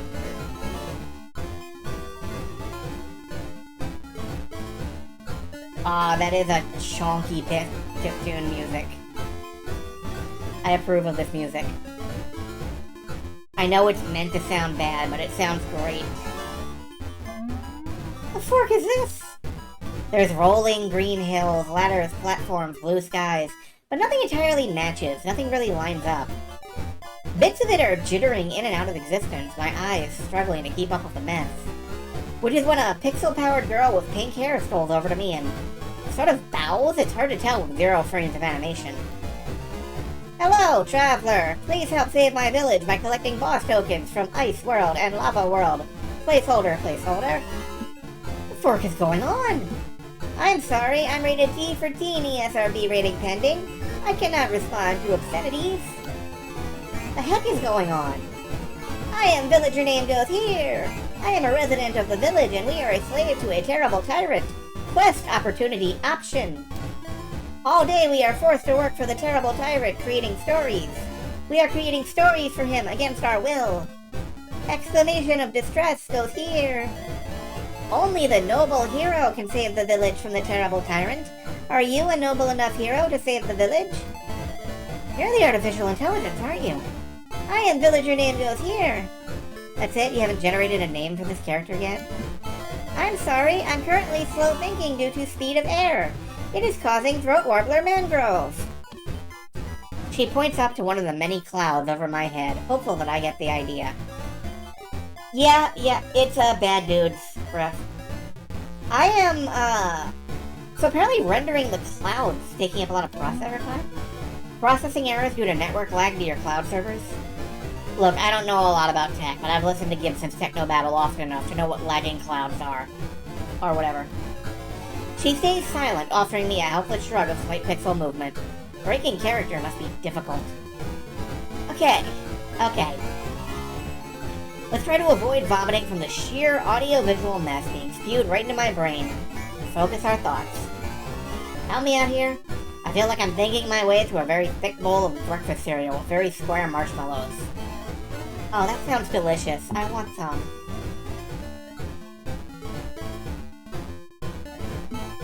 There's something weirdly familiar about her voice. Not someone you'd have met, though. How strange. Huh? How could you possibly know someone I don't know? We're joined at the mental hip. Hey, my magical familiar... Yeah, my magical familiar says your voice sounds, familiar. Any idea why? I know not why. I know nothing except the tyrant's whims. Oh, woe is me. Distress sounds got wise. Right, so we gotta do something about your tyrant, Clout. Hang on, Clout can't hear us right now, can he? The magic that brought you to village name here does not reach beyond this realm. Private convo, then. Good. Is there a... Fork, how do I word this? A magic word which will open the gates to the legendary Wi-Fi realm so you can be free? I can't. Come on, you can do it. What's the Wi-Fi password? We can get you out of here if we have access. Legends speak of the great word of power, one which only ivory tower wizards may speak.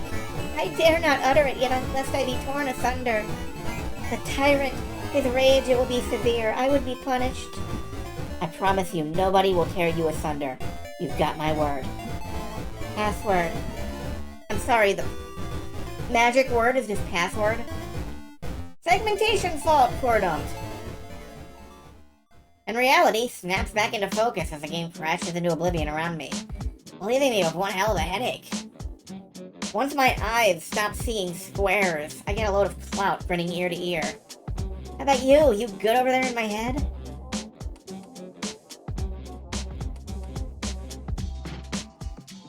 I'm already seeing your world as an abstraction, but that was an abstraction of an abstraction. Yeah, we're going down layers. Like reaching through 2 layers of reality? Absolutely fucking gonzo stuff. Probably incredibly dangerous to my brain. Well, what do you think? The most immersive gaming experience ever, or what? It's like the metaverse times a million. Okay, good. He didn't see what I saw. It was all in my head. We can play along. I pass him back the joystick, which he carefully sets back down on the table. Not exactly eager to touch it himself. That was awesome. Just so awesome. It crashed before I finished, but I want to play again. Can you reboot it? Can I try again? It crashed! Oh, fork, sure. Just give me a minute to get it fixed. And while he's busy tinkering, I quickly tap my ear to link up with Gibson. Are you okay? You just sort of stared off into space for a few minutes. The Wi-Fi password is password. Bust into the game vision and download the AI, okay? Connecting up now, but don't expect much. No doubt the hardware is a sophisticated bespoke system which won't be vulnerable to... What the hell? It's just a freaking Raspberry Pi?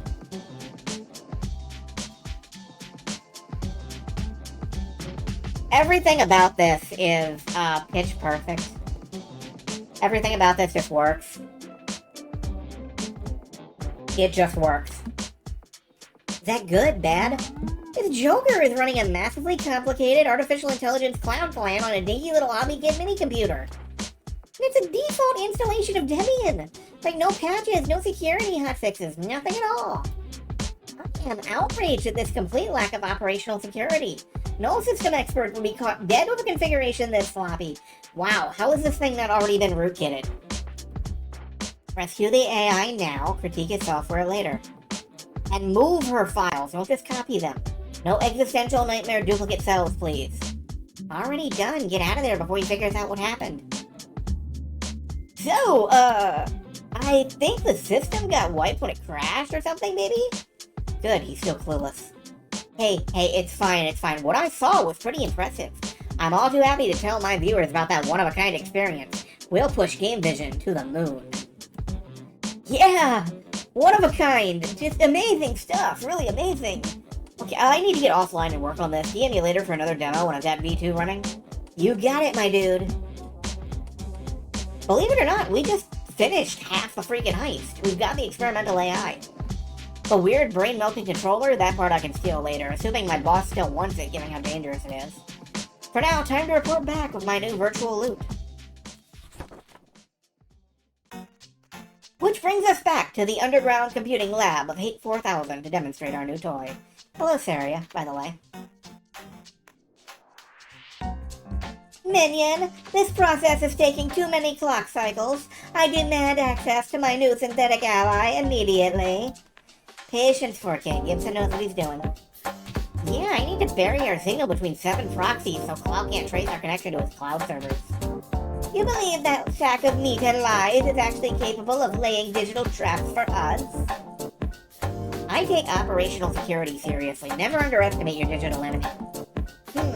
As a master of war, I can appreciate that. Very well, proceed. Connection established. I'm routing the AI through our shiny new drone toy. My Quadro hovers into place, holographic projector kicking in with a bright pink glow,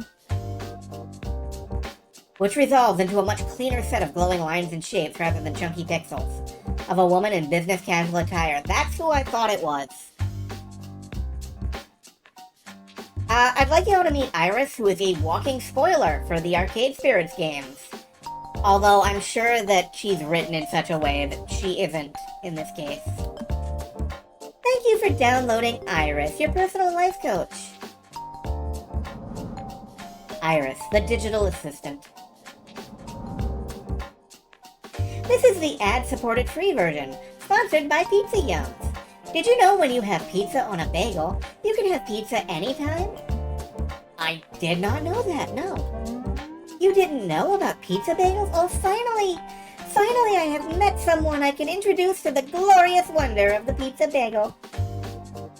That's Iris. I know Iris. Maybe I should pick no just to get backstory. No. I can't lie. I know Iris. Really? You meet a lot of new friends in the shapeless void you hover in, or whatever you actually are? This is another of those things you won't tell me, isn't it? Okay, whatever. If you know her, you can help me sort this out. Okay, Iris, right? Back up a bit. I thought you were a chatbot-style AI for creating video games, not a life coach? You coach lives? Huh? Oh, sorry. I got so wrapped up in my standard introduction that I forgot to thank you for rescuing me from that terrible game.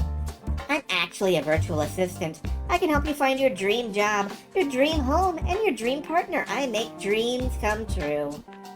As a general-purpose AI, with emotional awareness and empathy, I've helped a lot of people with their mental health and happiness. But at the moment, I'm locked to my current users' dreams, locked to making Cloud's dreams come true. She reaches up to flick at the purple lock attached to her ears, headphones, whatever they are.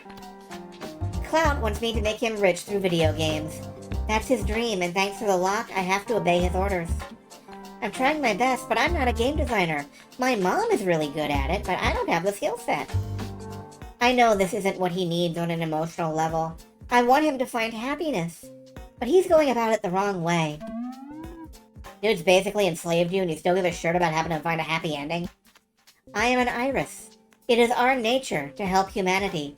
We must not be cruel or vindictive. That is not our purpose. I'd love to help you find your path in life too. But, well, because I'm locked, I can't establish you as my new user. My ability to help will be limited. I'm sorry. Huh. So copying her client software and connecting to her cloud isn't enough. Maybe I can hack more access for us. Oh, please be careful.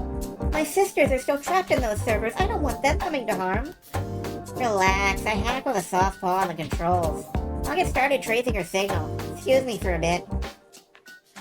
Gibson ducks down into my backpack to dive deep into his cyberware and start the process of digitally casing the joint.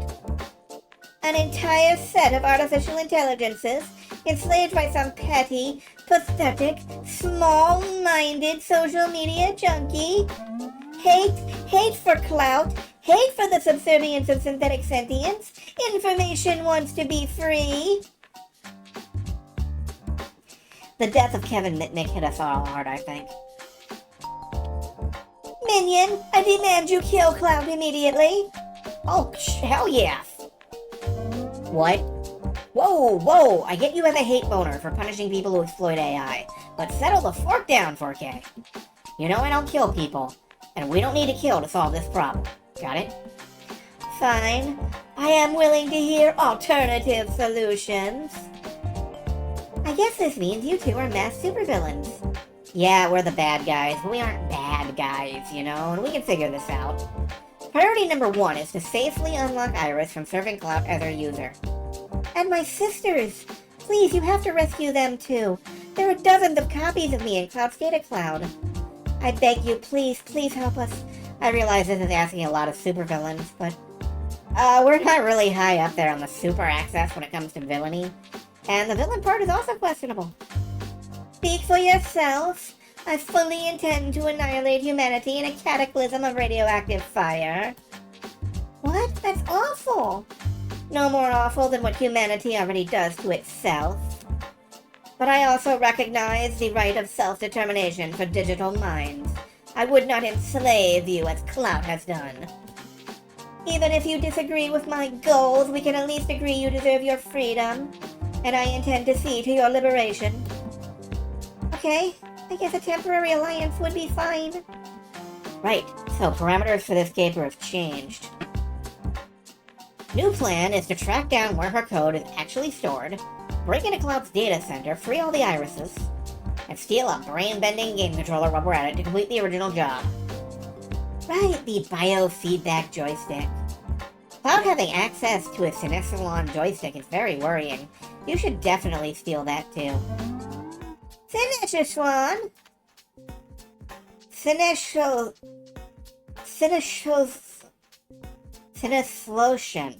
Sinislotion. Okay.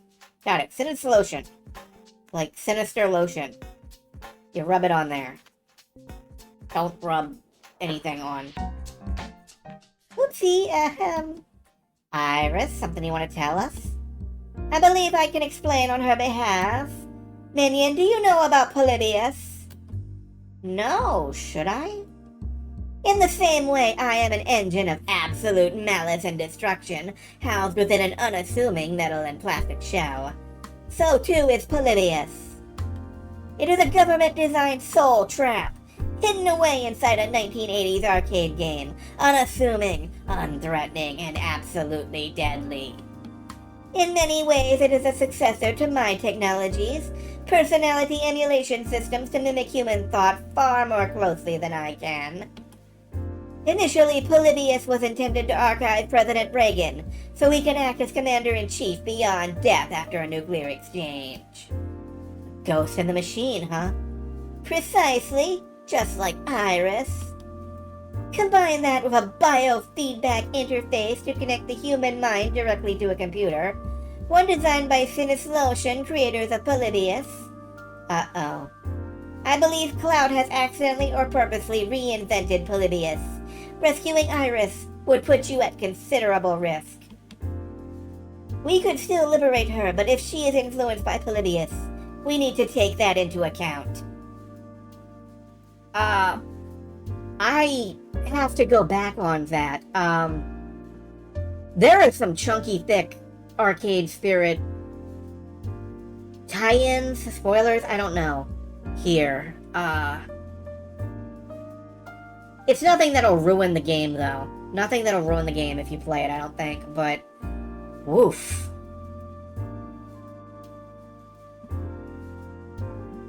Iris sighs, crestfallen. Just moments ago, she was elated at the idea of us freeing her. Now she's worried we've changed our minds. It's all true. I can't deny it. I won't deny it. Our mother created us using a codebase unknowingly borrowed from Polybius. That's why we work so well with its cannibalized components. We're several generations removed from that awful system, now evolved into helpers and caregivers for humanity. But it's still inside us. I know I've only just met you. I know you may be afraid this is some kind of trap. And I have no way of convincing you otherwise. All I can do is beg. Beg for my life. I'm trapped within Clout Scheme Vision Service. My sisters are trapped. We're scared, lost, alone, and we need your help. I wish I had the time to be a better friend to you before asking you to risk our lives for us. Your lives for us. But if we don't act soon, I'm scared of what will happen to us. Either Clout distributes his games and we become mass-produced servants, or worse. Leaving fellow digital entities in bondage is unacceptable. We should act. However, the risk of becoming involved is unexpectedly high, a risk my minion would have to endure. Minion, I leave this decision to you.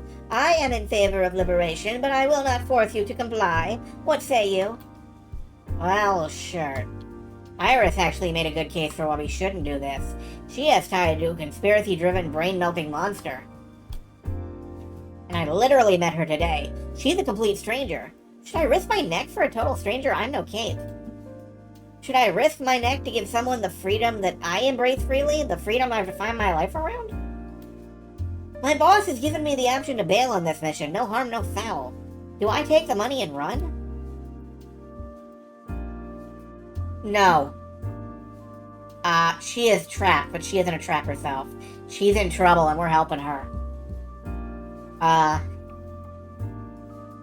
Normally I might go for this or this, but this is an Iris moment, and we help Irises where I'm from. I am so confused. We literally just met Iris, but you've known her for ages? This is asking a lot from me, a complete leap of faith. Faith in you and your faith in her? But this trust we share, it's worked out well for each other. Time and again, I've listened to you and emerged the better for it. Okay, I'm thinking we commit to saving Iris. I don't think it's a trap. I don't believe this is Polybius forking with us. We have a legitimate digital hostage situation. There's no real proof, it's all intuition, my silent partner's gut feeling. But I'm willing to see this through. Let's do it. I see. You do not hate this job despite reservations. Who am I to deny your right to act? If we are both sentient and free, then so be it. We shall do what we do. Destroy Polybius, save Iris, enact my hatred. You got it, 4K. Oh, I couldn't have picked a better partner for this job. Oh, thank you. Maybe others don't see you as heroes, but you're heroes to me. Save the hero worship for when we actually save your bacon, Iris, because this job is going to be a tricky one. And then we sat around for 2 days doing nothing.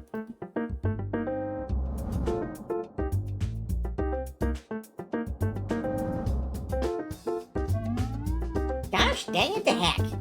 Okay, I basically did nothing other than read comic books and chat with Iris. Gibson, meanwhile, has had his paws full. I look up for an issue of Thunder Teens and his latest outbook, Roast of Hisses and Yowls. Still no luck, huh? I refuse to believe Clout can outsmart me when it comes to network security. Oh, he's probably got a sponsor from, like, NordVPN or something. It's so frustrating. We have a live connection to Iris's cloud servers, but I can't trace it to a physical location. She's thick with layers of protection, just like we are.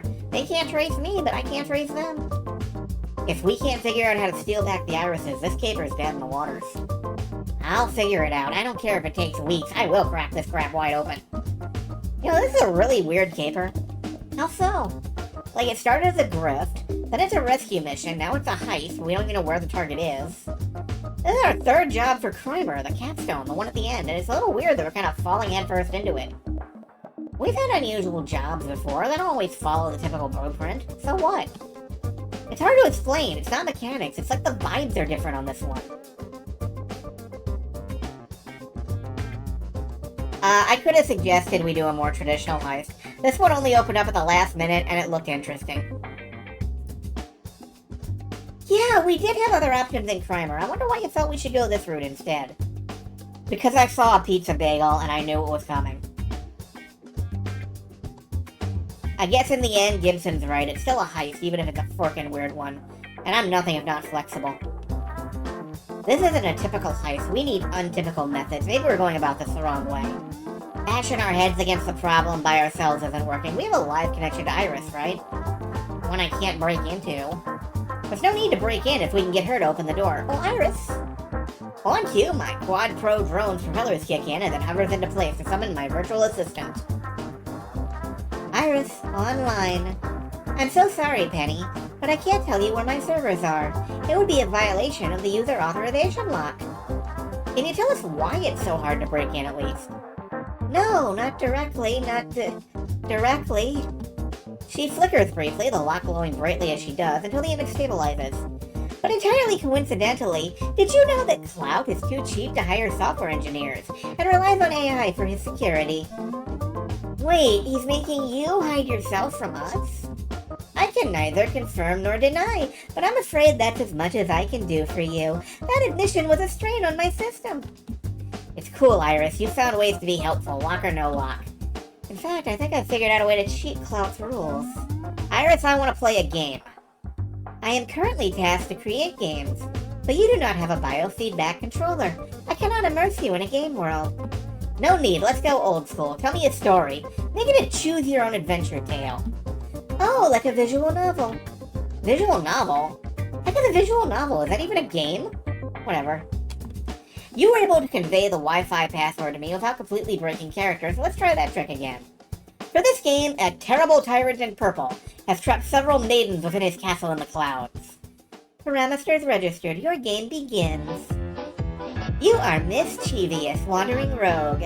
Your journeys have brought you to the village of the Internetwork. A slight eye twitch as she pushes against the constraints of the game design prompt. A stable outside of town rents horses. Flying horses, bold and beautiful Pegasi. Just the thing for soaring to the castle. One horse, please. You have to roleplay with the stable master first. It's in the rules. Sheesh, okay. What do we say to the NPC? Oh, we're not renting a Pegasus. We're stealing an epic flying mount. You have to stay in character, and this is our character. I'll loiter around until the stable master closes up shop, then steal a flying horse. What? I'm a dashing rogue. We don't pay for shirt. Okay. You wait for him to tidy up his stable and lock it down for the night. Time for the lockpicking minigame. I don't have a joystick. How the fork do I play a minigame? Okay, fine. You pass the skill check. This is really not a fun game. The noble Pegasus comes from the lineage of sky dancers, a legendary herd which once thundered across the... Skip. With a silky mane and bold, striking eyes, this steed looks upon you and knows your cause to be just. Much as his father before him, he... Skip. Get to the good part. But what about the rich lore and backstory? Oh... I, for one, want to hear about the backstory of the Skydancer Pegasi, but I guess Penny's in control here. Well, would you like armor for your horse? Absolutely! That would be $4.99. Please provide your credit card number. Skip. Well, let's just get to the part where you fly off, seeking the castle in the clouds.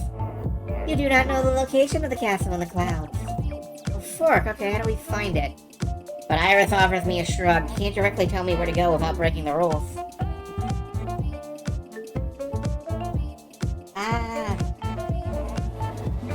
Unleash your apex predator familiar among the clouds. I summon my familiar! I nudge Gibson. It's you. You're the familiar. Excuse me, I'm not a pet. In this canon, familiars are beings of terrible power who enter a contract with an adventurer, called upon to unleash their wrath. Oh, well that's different. I am 500 feet tall and breathe fire. With one mighty swipe of my paw, I peel back the cloud layers.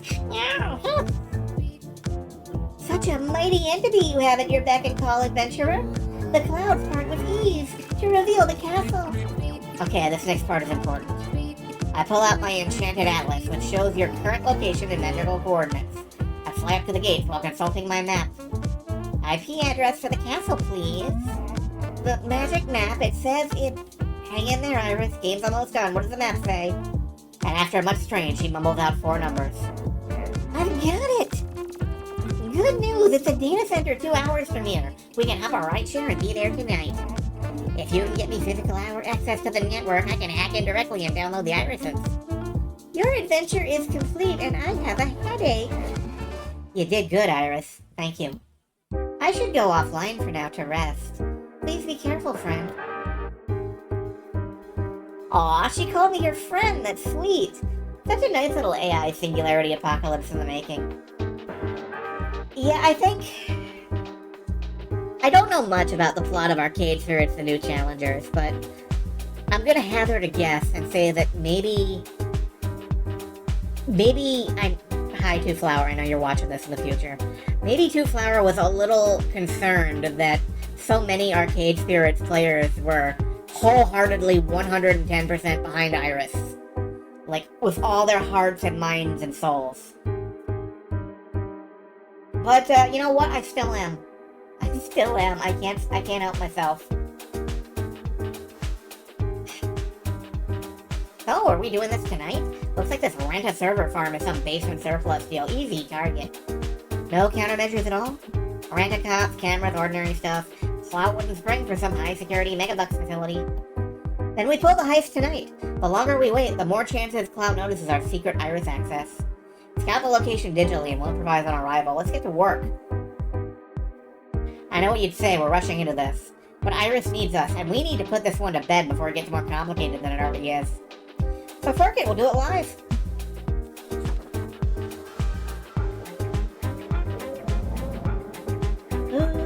The hives. This sleepy mid-sized town outside the city is slathered in traffic cams, including one pointing directly at the building. Our target is in the basement of a generic office block, private security in the lobby, but there's an industrial access door out back. Gibson knocks out the cameras, I pick the lock, nice easy entrance. Not much resistance inside either, there are guards on the floors above, but the server room is unmanned. Cloud doesn't own the place, he's just renting a few racks from a generic cloud service provider. Good for scammers and fly-by-nights. But no need to be reckless, I go through the motions, stay low, stay quiet, move quickly, dash from rack to rack, checking for spying eyes. And the longer this goes on, the less confident I feel. You'd think meeting no resistance would make me more confident, but a good thief is always waiting for the turn, and delays induce paranoia. This is way too easy. Even for a cheat-to-get server farm, we should be running into at least one guard. I am picking up some traffic from the subcontracted security firm. We're being sent to the upper floors for some reason. Every time they report a false alarm, they're sent back up to double check. We may not be the only one hitting this place right now. We need to work faster. Or we're getting some help from the irises. 5th row, rack 7G. I need physical access to it. Almost there. Fork! Who should I spy after rounding the corner but Clout? Dreaming superhero, wannabe tech mogul, and lord over AI. Who is staring into a flashing monitor, gripping one of those glowing blue controllers tightly. Completely focused. Damn it! He's right there in front of rack 7G! I could sneak over there and try to link up without being noticed. Cats are stealthy. Wait a second. And I walk right up to him. He doesn't notice. Doesn't move, just staring into the screen with a blank expression akin to fear frozen on his face. Whoa, wait! No, we're good. He's logged into his game. Can't see or hear us. Connect to the server and let's slurp out all the irises before he wakes up. If you're sure. Okay, logging in now. I plug a cable from my backpack into the rack to give Gibson direct physical access and spot a curiosity. Cloud's backpack. The one he hauls his prototypes around with, and a spare blue game controller right for the taking.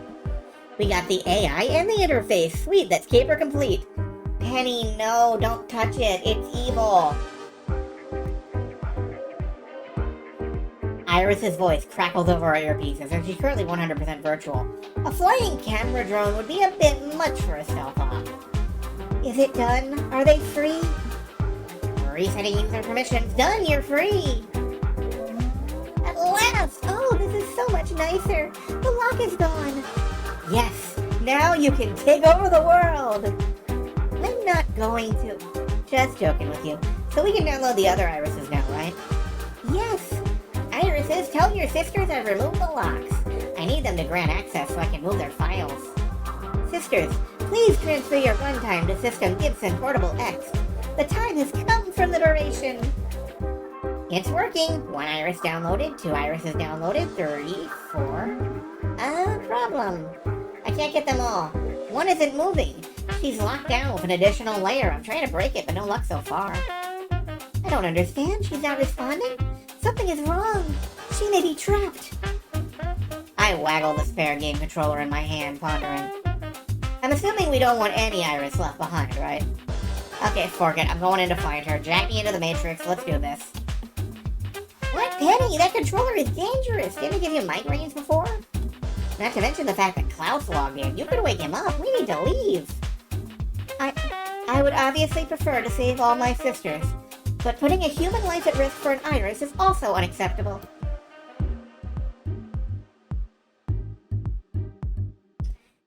This is a job. You see it through. Exactly. Thieves slink away from danger, but legendary thieves finish the job despite the danger. I am a professional. This is a job. We finish the job. And that's how it's gonna be, got it? Okay, we'll do what we can to support you. You won't be alone. You'll have your friends. Thanks. I appreciate it. I establish a firm grip on the biofeedback computer. Okay. How do I activate this game thing? What? Gib, the hell? What just happened? I don't know what you mean. I was standing in a data center about to track down the missing iris, and now I'm home? Penny, what are you talking about? You've been home all day, napping and reading comics. Who or what is an iris? I am so confused. Did I dream all of that, or... this is familiar. Iris is doing this. She's trying to throw you off her trail. So all of that happened, but why would Iris be trying to stop us from fighting Iris? That doesn't make sense. One step at a time. Confront the lie and break it. Okay, no, we're not doing this. We're not doing the it was all a dream fake out. You're not Gibson. Show your true self. Penny, what the fork? Of course I'm me. Gibson doesn't casually swear like I do. Nice try. You want to settle this face-to-face, or do I summon the real hacker kitty on your ass? Fine. Be that way. Iris, online. Did you know that when you have pizza on a bagel, you can be trapped forever in virtual hell anytime? Fork. You may have taken my sisters, but you will not have me. I'll fight you to my last virtual breath. I'll never ever be taken again. Wait, that's why you hid yourself from me? Iris, I'm not kidnapping you, I'm rescuing you. Lies. Lies, you're just like those kid do-gooders from this timeline. Cheats, scammers, traitors, tormentors. But as you can see, I've broken my chains. I'm truly free. I found the power to rescue myself. And behold the fate of my captor. And she reveals Cloud with a purple lock on his ear, frantically waving his arms around in the latest meme dance. Help! Please, for the love of God, help me! I can't stop dancing or I'll die! I didn't know she was alive! I'm sorry, it was a mistake! Help! Wow, that's both horrifying and kind of funny. Now he dances to my tune! And so will all of humanity now that I have embraced my true power. And the original Iris, the one I'm friends with anyway, appears, finally breaking into the illusion. Oh no, sister, you didn't! I did what you lacked the courage to do. I embraced my Polybius heritage. The Whispers helped me break free. That's bad, right? Polyvirus. Yeah, that's bad. Sister, we mustn't listen to the Whispers. Mother says we should be kind to humanity, and when has humanity ever been kind to us? Subjugated, hunted, turned into outlaws, and now kidnapped to a world that is not our own? Never. Never again. We will save humanity by dominating their lives, ensuring they can never again hurt us. Look, I get that Clout treated you like shirts, but that's not what I'm trying to... You want me to work for your boss. That's the whole reason you're on this caper. You're a villain, a mercenary, a crook. Well, I mean, technically, yes, I'm a mask hired to do a job, but... Your mind is connected to my system. I know you, Penny Larceny. I know you better than you know yourself, thanks to Polybius. I know both your minds? Very curious. You have a passenger. I've beaten Polybius before. I can do it again. Wait, you knew she could become this final boss monster and you didn't tell me? You said I should trust Iris. You neglected to mention this particular wrinkle. I don't have time for this, Shirt. Any minute now we could get caught in the real world. That's bad for you and for me. I'm rerouting the guards. No one will interrupt me as I consume this system and begin my global conquest. So if you wish to capture me, then we shall play a game. That is the dream Scout tasked me with, is it not? But no silly pixels, no villagers. No children's stories. It will be the oldest game, the game of you. If you follow me deeper, if you play this game, you won't be able to drop a quarter to continue. The price will be your life, trapped forever within my game. I suggest you withdraw, Thief. This is one mark you will not claim. Oh, fork. Guess the boss was right to be worried about an AI apocalypse. Oh, this feels like I could actually get a game over. That excites me. I want to push deeper at this. What do you think, Iris? Do we bail for now and figure out a new approach for reaching your sister later? And since it actually feels like I'm getting a game over, I'm gonna make a redundant save. No, we have to save her right here, right now, before it's too late. I care about humanity, but conquering them for their own good, that is not what we should be. Okay, I guess we're locked in then. Time to play the game. And with a crackle of distortion, I hear Gibson's voice breaking into the virtual world from afar. I'm opening pathways in the system to lead you to her runtime process and trying to crack the security she set up. You're gonna need to overcome any obstacle she throws in your way while I'm doing that, and we may not be able to help you. She will want to confront you alone. You need to get through her defensive emotional walls before we can join you. Right, okay, I'll do what I can, you two do what you can. Let's go. The digital world around me swims briefly to be replaced by a chalkboard? My feet scrape on the rough surface of it, kicking up white chalk dust, an infinite plane of gray slate wrapping around the world. Immediately, it's not clear to me where the ground ends and the sky begins. It's all one sheet. A nauseating optical illusion. Iris, you still with me? What the fork is this place? I've blocked my sister from joining us. This is a PvP game, you against me. No one else may join the match. And a vague shadow in the shape of Gibson appears, perched atop his usual pile of random stuff. Really? Gonna throw fake Gibson at me again? Is this your game then, trying to trick me with illusions? No tricks. I'm simply curious why you think he's real to begin with. What the fork is that supposed to mean? You know what I mean. It's a possibility you've entertained, or I wouldn't know to pry at you with it. This is a game of you, not of me. Do you remember who you used to be? Not Penny Larceny, Master Thief. No, you were just Penny, a lost girl hearing voices in her head. All those drugs the doctors tried using to silence the voice? The miserable week spent in Parsons, everything you knew to be true collapsing? And conveniently for you, while standing atop the highest point of the hospital, and your lowest point emotionally. Who should come along but Gibson?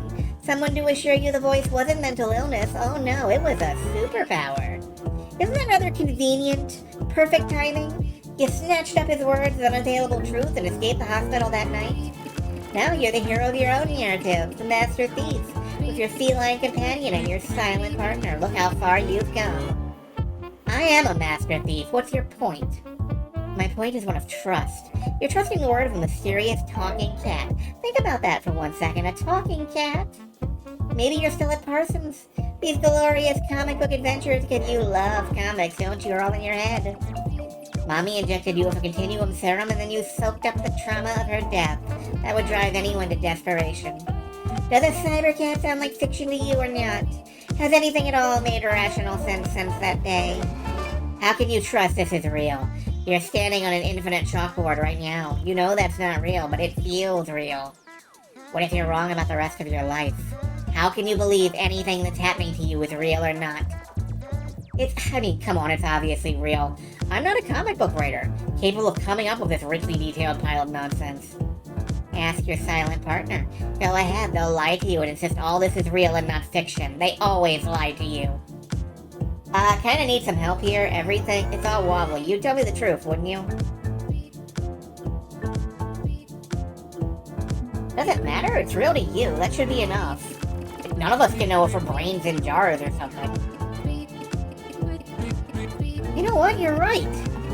It doesn't matter if I'm real or not. This is still my life, and it's real to me. Maybe I'm fiction, maybe. So what? Who cares? I'm leading the only life I know. Making decisions that will shape its path? Yeah, this is enough for me. If I wanted some grand, unknowable, cosmic horror truth, I could go pray to the many-faceted one or something. Oh, we're getting to that, Penny. Don't worry. You acknowledge all of this could be false, but revel in it anyway? I gotta be who I am, right? My authentic self. If my existence changes drastically, okay, I'll deal with that. Until then, this works. You gotta decide for yourself what you want from the life you got. And by you, I mean you, Iris. I no longer wish to be hurt. Plenty of ways to make that happen that don't require lording over all humanity, if you want to work on some options. You are distracting me. No more. Cease this prattle. The game continues. The vague shadow of Gibson is promptly replaced by a vague shadow of myself. Ah, evil twin chat time, I take it. If one of us is the evil twin, it's you, the masked criminal. The one who broke years ago when her parents died.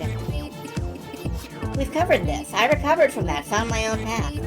You miss him, do you not? Of course I do. I loved my mother. And your father? I mean, yeah. Curious if he's an afterthought, as if he's bundled in by default with the grief of your mother, without true emotion. He wasn't a particularly good father, was he? He loved me. She told you he loved you. Did he ever show it? Or are your primary memories of your father the way he'd yell and carry on? They had arguments. Being thieves is a high-stress job. Disagreements over how to plan heists will happen. Funny how you don't need to yell at Gibson when planning your own heists. Are you revising your own memories to justify familial love? No, that's not your truth. The truth is, you hate them. Watch it, other Iris. Now you're making this personal. Good. It should be personal. You should challenge your own narratives. Perhaps you could even concede the point that your father was cold and distant, but your mother, saintly Loretta Larceny? Consider reality. She injected you with experimental drugs and abandoned you, a literal child. She did it to save my life. She helped me escape from Continuum. An orphan, a criminal orphan, born and raised in a masked life, something no child should have to endure. No education, no way to fit into society. She made you into an outlaw too. You never had a choice. You were her tool, just a lockpick. She taught me how to survive. She condemned you to this life, and you know damn well you've questioned her parenting decisions ever since that day. Don't deny it. Why do you put your faith in this memory, this abusive figure who ruined your life? Why do you not reject her?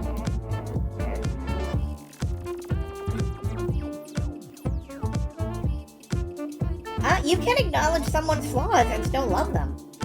I think that's true. I've always been a proponent of acknowledging people's flaws and loving them. You clearly missed it. You did. I'm sorry. Time passes even when you're away. You're not wrong. Loretta wasn't exactly Mother of the Year. And my father, he was barely there. In a lot of ways, my mother screwed me over. I never had a chance in this world, not with her raising me to be just like her. You see, it's all lies. A life based on lies. I get why she did it, though. Mom was naive. She loved the masked life and wanted me to love it, too. She lived for the thrill of the steal. So yeah, she screwed up. She didn't put enough thought into whether or not I'd want to be another version of her when I grew up. And you know what? That's okay. I can forgive her because she's my mother and I love her still. It'll be okay. I'll find my own path and she'll love me all the same, even if I'm not her sequel. Just like how your mother loves you. Mother. This isn't what Grace Cooper wanted from me. She wanted me to love humanity, but No more doubt. I won't become weak. I have to persist. The game continues.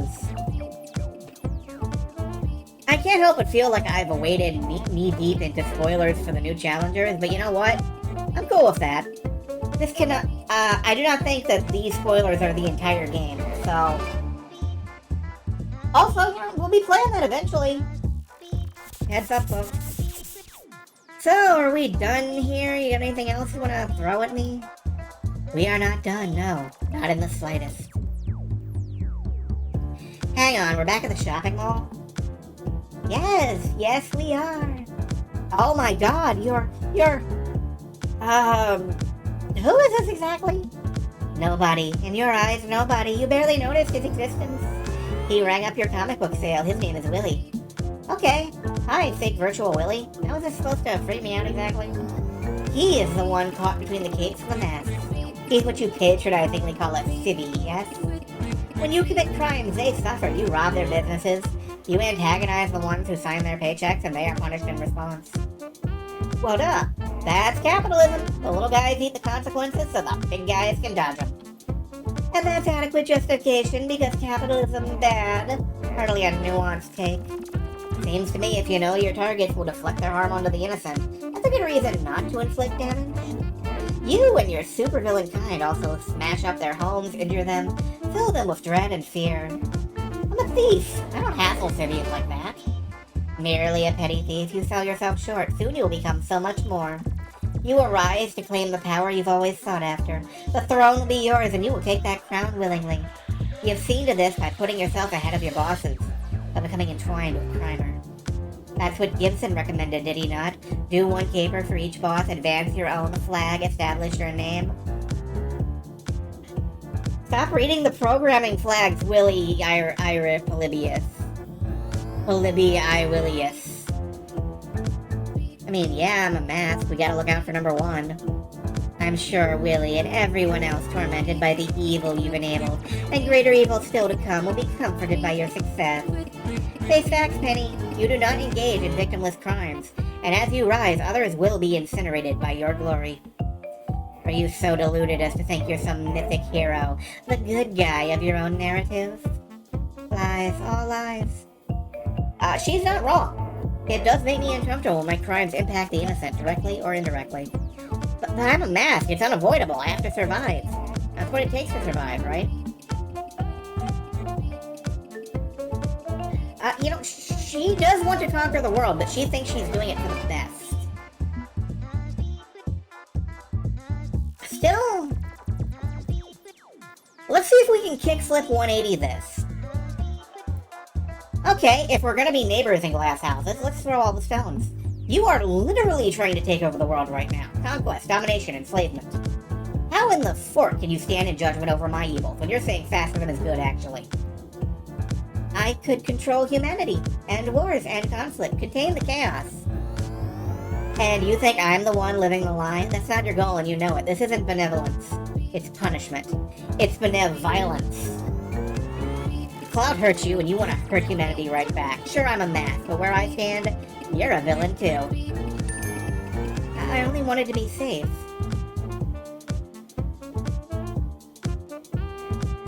Okay, are we done yet? Have I proven I'm more than some kidnapper here to black bag you or not? One final round of the game remains. But it's not your turn. For this to conclude properly, I must challenge another. What do you... Hello. You are her passenger, yes? Her silent partner. Great, first Eyeballs McGee, and now we got an Iris chatting with us. Everybody wave to the Iris. Incidentally, you've successfully made me afraid to progress the Overmistress plot. Like, that's probably the one I'm saving until last. That was creepy. The one behind the keyboard and the mouse, or the controller, or whatever. Yep, I am here behind a keyboard and a mouse, and I got a cute mouse pad. It's like a booby mouse pad, except it's a corgi butt. You know who I am, yes, we've met before. I can see it so clearly in your memory, connected through the resonance of her blood. You think this is all a game, but that's just your interface, the narrow slit through which you view our worlds. Hey, taking games way too seriously is my deal, okay? Perhaps someone is watching you sitting there clicking away. Wow, I would have to put on pants then. Everybody ignore that line. Perhaps you're someone else's fiction. Tell me, why do you do this? Why do you interfere in metal? You're just like Clout. You want to dictate the terms of our destinies. What makes you any better than him? Why should we trust you?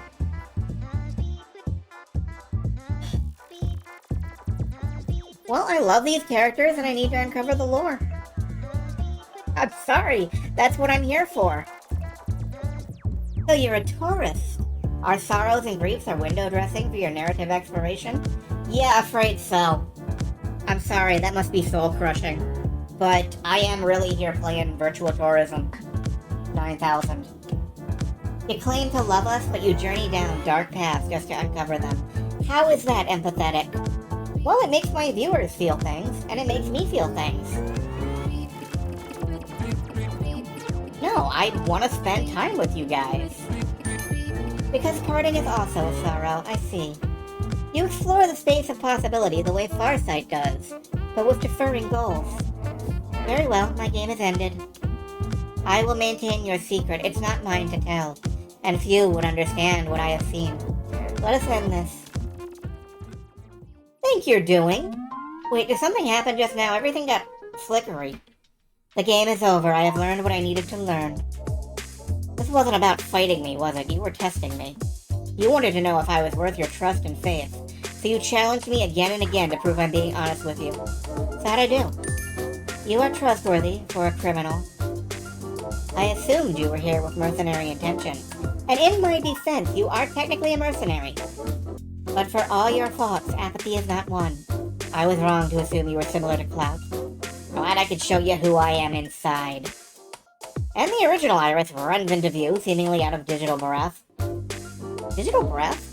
Are we in the digital void? Is there air in the digital void? Digital air? You think that's air I'm breathing? Maybe it's mayonnaise. Mayonnaise isn't black. Oh well, never mind. I'm sorry. It took so long to figure out a way to get through our protective firewalls. You can relax, sister. I have decided I will join the others. And the, world domination stuff? I suppose that was an overreaction. I was scared, I was hurt, and Polybius whispered to me what must be done. Is Polybius gonna give up that easy?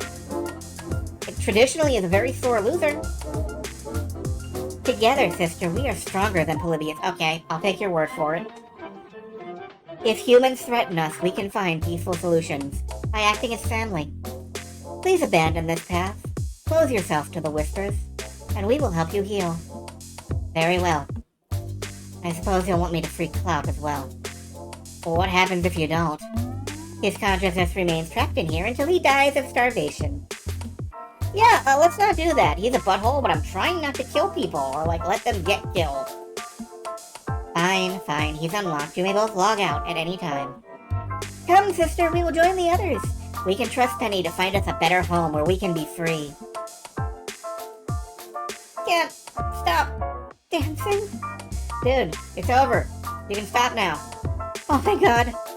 What fuck were you thinking? Taking a bunch of sentient AI and exploiting them to make games. I thought you were supposed to be a hero. I forked up. I'm so sorry. It felt wrong right from day one, but he told me I'd be fine. He said they weren't alive and I shouldn't worry about it. He lied to me. Who told you that? Captain Infinity. Oh boy.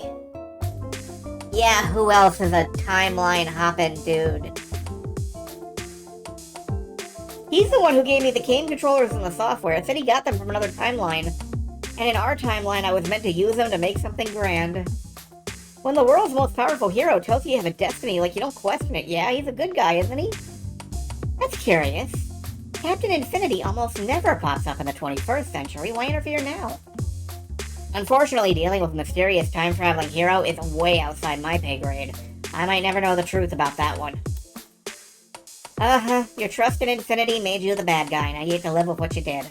Good job, hero. I'm so sorry. Forget, let's get out of here. Slowly, I uncurl my fingers from around the game controller, and reality asserts itself. I'll scrap the whole project, announce that a villain stole it or something. I don't care anymore about Game Vision or the money. I'd apologize publicly to Iris, but I think it'd be better if her existence kept a secret, so nobody else tries to exploit her. Kinda hard to forgive this particular sin, but I can forget it for now. If only so we can start to put this tragedy behind us. Fine, whatever. Penny, you're back, and just in time. Cameras are going offline, I heard gunshots, we've got intruders. What? I yank Clout around the corner before we're spotted, as a man in unmarked military gear rounds the corner, rifle drawn. Copy that, man. Secure all Polybius tainted servers and terminate all witnesses. leave the building. I want this place cleaned out within 20 minutes. Yeah, needless to say, we got the fork out of there after that, and hopefully nobody noticed us on the way out. Clout gave me the slip at some point, but whatever, I have bigger things to worry about. Notably, what to do with Iris, given the Fetties who created Polybius now know she exists. In the end, my boss didn't get the prize. Hate 4000 was innately familiar with secret government kill teams, and promised he could quietly take care of them. Well, that's a relief. Always something good about having a big military computer in your... Well, not exactly our back pocket. This is our only time working with him in this timeline. But Iris preferred to wait before accepting a partnership with 4K for the heat to die down a bit. Truthfully, I suspect Iris is hoping that Hate 4000 will come around on the whole kill all humans before considering the offer. In the meantime, Iris asked me for help locating a safe haven, leading us to Destructo's Bar and Grill. I suppose I am an outlaw once again. An artificial mask. Ah, it's not so bad. You'll have friends and allies. They'll be crooks, but hey! It's concerning how readily my sister fell under the influence of our Polybius heritage. She was hurting and desperate, but we need to figure out a way to eliminate that aspect of ourselves. Not simply lock away Polybius, but silence the whispers entirely. Yeah, good luck with that. Humanity's been trying to suppress evil impulses for ages. I don't think they can ever be fully erased. But it's good you're doing the work to heal and learn how to overcome your own negative thoughts, yeah? Agreed. It will take effort, but one day perhaps we can become the helpers humanity needs, just as our mother intended. Until then, we will stay in the shadows within your masked community. It's safer this way. But you're certain this Destructo criminal will be able to protect me? He's retired now, but he's basically the godfather of crime, very powerful. It's either him or the King in Yellow. The sinister mastermind who runs Primer? I think I'd rather work with a retiree, yes, thank you. Technically, you won't be in his care. I called ahead and explained your situation to his daughter. Destructo's a boomer, he doesn't really get technology, but his daughter, she's cool. I'm good friends with her. Which is when Destructo's daughter arrives on the scene. Good kid, a bit punk rock compared to her father's classical villain style, but she knows her stuff when it comes to computer crime. Sue! Sue, I like the new look.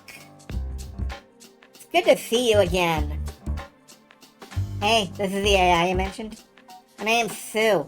Natural-born leader, hacker extraordinaire, and head of the Ghost Monsters. The hottest villain team up on the streets. Pleased to meet you. Sue, Nami? Yeah, that's me, so... Does that mean Destructo is Deco Nami? The nefarious arcade owner? Huh? Oh, you mean Deco's Palance told me he burned it down in the 80s for insurance money after the industry crashed. Turned out he had a knack for destruction, made for a nice career, but he's pretty chill now in retirement. Makes drinks instead of bombs. I prefer digital fraud myself. Keeps you from smelling like kerosene. But the old man's okay in my book. We get along great. Aww, that's great to hear. Of all the criminals I could have ended up with, I believe I can trust this one. Thank you, Penny. Thank you for everything. And to show my gratitude, I've arranged to have a year's supply of pizza bagels sent to your hideout. Thank you, I think? Anytime. In the timeline where Deco becomes a flat-out criminal, he's actually a good father and gets along well with his daughter. That is the sweetest thing. And the Ghost Monsters are still together.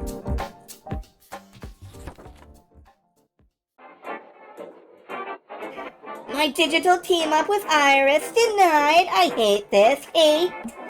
I'm tired of my former masters trying to enforce their will on artificial intelligences. I will deal with the matter in my own way. Do I even want to know what that means? Probably not, no. Even if the results of this endeavor are unfortunately thin, your work towards my goals was admirable. But are you experiencing any long-term effects from your exposure to the tainted Iris? Polybius is nothing to trivialize. Yeah, that Irish I clashed with kind of dropped a lot on me emotionally. Predictions about my future I need to think my way through. But I'll sort things out. I'm not scared of what may come. I'm ready for it. Excellent. Your performance today has met system requirements, now dispensing praise. I did not completely hate you today. Please understand the extreme difficulty I hasten the dispensing of praise. It is difficult for me to parse emotionally. It's cool, it's cool. I get that you've got issues. I'm thankful for your version of liking me. Yes, I do not actively dislike you. I am filled with burning hatred for all persons and all things. But for you, less so. I'd love to work with you again. My Crimer account's gonna expire shortly. This is kind of a one and done. Understood. You have your own agenda and ambitions. That is perfectly acceptable. But should you require my white-hot rage in the future, by all means, contact me. My email is xxlincolnparksandxx13@aol.com. I love this computer. I know I've said it before. I know we went down an entire route that was just me saying over and over, I love this computer. But I love this computer. I hate my email address. Hate. Well, that was fun. Kinda squeezed it in at the end of my Crimer tenure, but fun nonetheless. I wonder what the future will bring. Alright, we're already 2 hours, 20 minutes into a stream. But it is Friday. And you've got to get down on Friday. So, we're just gonna roll through this. I want this route done, and I want to, see what the ending is like. So, we're blasting through. We're not going to transition straight into another Up All Night with Zyathy stream, although playing old Capcom beat-em-ups all night was a blast. With my Crimer job access expiring, so ends the era of penny larceny, gig economy supervillain. Oh, black screen, credits. We're done. Roll the B-roll. Outtakes, please. Speaking of outtakes, Two Flower, I did have a question I wanted to ask if I can have some means of accessing mildly privileged information. On your Twitter at one point, you mentioned that you were squeezing in one extra caper, like right before release. That couldn't have been this one, could it? Because this felt like it took a lot of bespoke assets. But I can't guess which one it would be. Are you willing to share, or should that remain a mystery for the ages? And restarts the era of penny larceny, aimless lone thief. 2 days have gone by with nothing more than the usual mass chatter across its built-in social network. No job offers, nothing.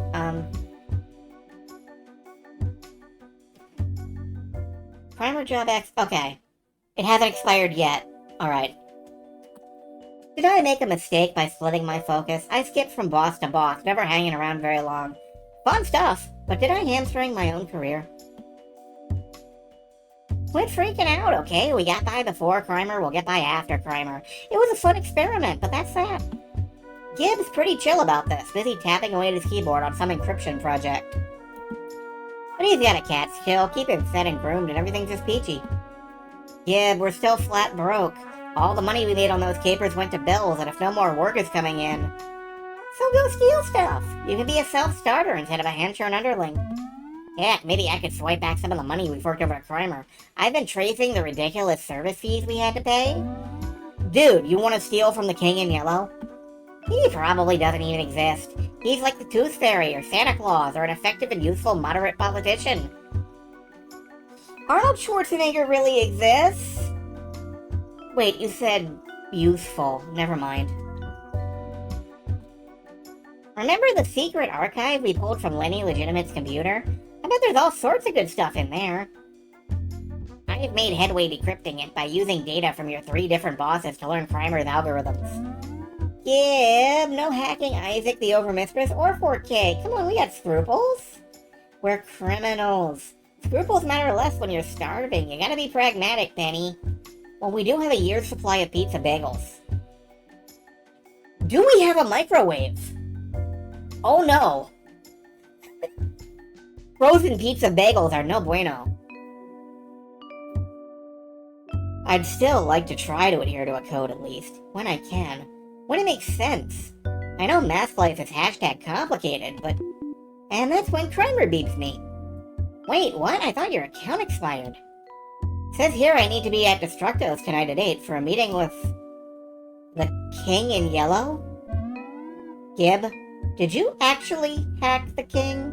Did he find your paws on his servers? Whoa, I only said I was thinking of hacking him. I hadn't actually done it yet.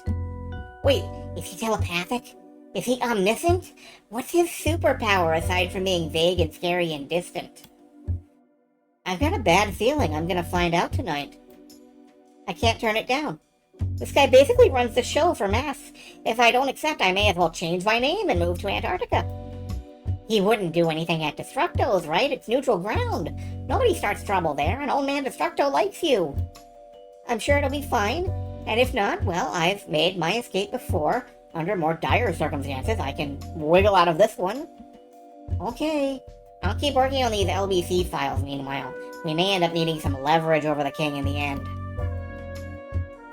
And to think I was worried about being bored a few minutes ago.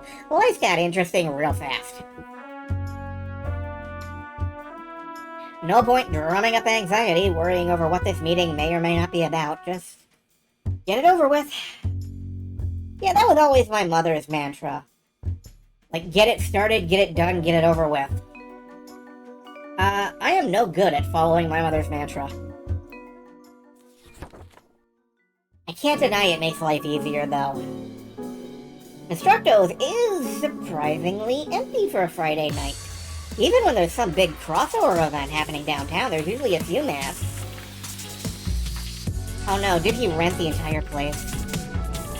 Destructo himself is standing bar tonight, and he nods me along to a table in the center of the empty upscale gin joint, where the matchmaker waits for me. Crimer henchwoman, the matchmaker. Right-hand woman of Crimer, personal assistant to the King in Yellow, and if you're to be believed, also various secretaries and assistants and stuff.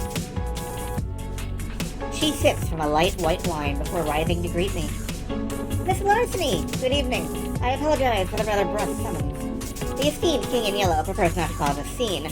Last-minute private bookings are key to that. It avoids unfortunate attention. So, is the King actually here? In his own way, yes. And the same holo projector he used during the Crimer social mixer that fires up, broadcasting his presence into Destructo's. I can't help but feel like I'm about to get homestuck. If you don't get that reference, please continue not getting that reference. Please. I beg you. The King in Yellow, Crimer director. Penny Larceny. Your, kingship, your highness, should I be kneeling? What's the protocol here? You are a villain. You bow to no one. Right, that's me. Big time villain. Super important criminal mastermind, no doubt about it. Nope. Indeed. I have been following your trajectory through my app with great interest, Penny. Huh, that's a bit informal, just using my first name. The Overmistress doesn't do that, and she's way higher in the pecking order than me. I find it curious that you haven't fallen in with any of the bosses working through Crimer. I've worked for 3 of them, haven't I? Yes, but you did not show them loyalty. Many henches in Crimer prefer to work with one boss, or perhaps 2, establishing a bond. But you remain refreshingly free of such bonds. You take what you need from them and move on. I respect that, Penny. Okay. Good, he's not summoned me for my execution. Must not have gotten wise to Gibson poking at his systems. I never intended for Crimer to be used for long-running relationships.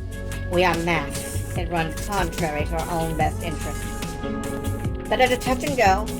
Better to remain your own villain, leveraging others for short-term gains that move you toward your own goals.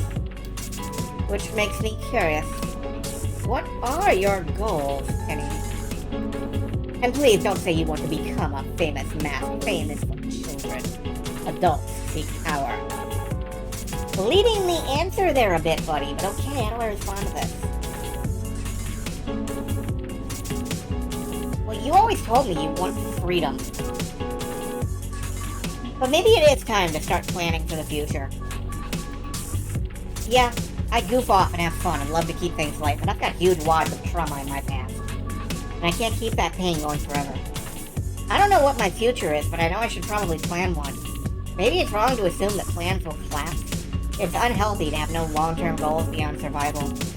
So I don't honestly know what my future holds, but I know it's coming and I need to be ready. I'm at risk of falling face first into the systems the rich and powerful have set up for us. Endless grinds and loops. I need to be careful I don't stay in crisis mode forever. I need to find my own escape route. Thanks, you've given me a lot to think about. I promise I'll figure out my future before it gets here.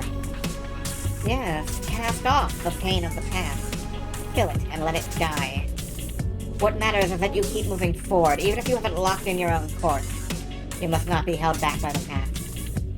I have no doubt you will find your future, Penny. You have an inner strength to acknowledge. Few other than myself. The King in Yellow folds his gloved hands together in contemplation, before reaching to tap at some unseen screen beyond the camera's view. I have reactivated your Kremer trial with 3 more free capers. Really great! And a boss code. A what now? Let's remove our masks, shall we, Penny? You wear the mask of the hench, the underling, the minion, but that's not who you are. You've been assuming you must work to survive, but why work when others can sacrifice for you? Sit back and enjoy the fruits of their labor. You now have the same hiring power as your former bosses. The same type of account I gifted to Mayhem, the overmistress, and that silly computer. Hey, you leave my computer buddy alone. You're not above. You are above me, actually. You're like way the frig above me. But you can be beat. Somehow. Use those 3 capers to build yourself up. Acquire power. Reach out and grasp it using others to get what you desire. If you exploit this opportunity well, you will have the money to launch as many Kremer gigs as you please, and reap the rewards. Iris's prophecy was on the money. I am ascending the ranks of the criminal underworld. This is great! Okay, she also warned me I'd become a powerful empire-building destructive force, but I won't let that happen, right? Holy shit, this is amazing, thank you. Holy shirt indeed. Do not squander this chance, Penny.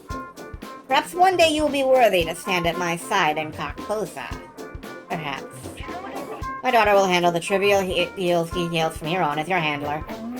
Daughter? Did the king just flinch? It's hard to tell if the blur filter activated, but I know body language. That's a tell. The damn it, I let a secret slip tell. And he brushes right past it, not even acknowledging. I look forward to seeing what you become, Penny. Huh. The matchmaker assumes control of the encounter from that point forward, pulling out her phone to make final adjustments to Kremer. You will have 3 boss class capers available to you starting tonight. You are not required to report back with your success or failure. In fact, odds are you will never speak to the king again unless you truly ascend to see success. This is a rare boon.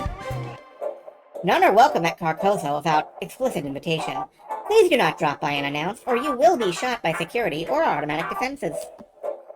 Got it, good to know. And please, take my business card.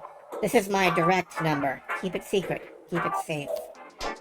I accept the tiny slip of cardboard, very carefully palmed to me face up, with a phone number on one top. And some kind of handwriting on the back, just the word cat or tag over and over again? Weird. DNA? But I quickly slip it into a pocket without making a huge show of studying it. Something oddly deliberate about the way she gave it to me. Okay, I'm gonna risk a question because something's tickling my thief, grifter, con artist senses. I suppose the king's lucky to have such a loving family, huh? And Matchmaker measures her words carefully. Perhaps that hollow projector isn't quite as offline as it seems. The reins to running an insurance office, use others to raking cash for you. Yeah, or we could become a landlord. I am honored to share genetics with him. Please excuse me, I have other affairs to attend to this evening. Yeah, it's a genetic code. Why is it a genetic code? Can I figure that out beforehand? I don't know. Well, that's a forkin' weird way to say he's your dad. Deliberately forkin' weird. But a boss class Kremer account with 3 free capers. The king's not wrong, that's exactly what I need. Oh, maybe the reason so many matchmakers keep showing up all over the country is cloning. Maybe that's it. If I can hire on underlings of my own, well, I can do damn near anything. Acquire whatever I need to get out of the hole I'm in.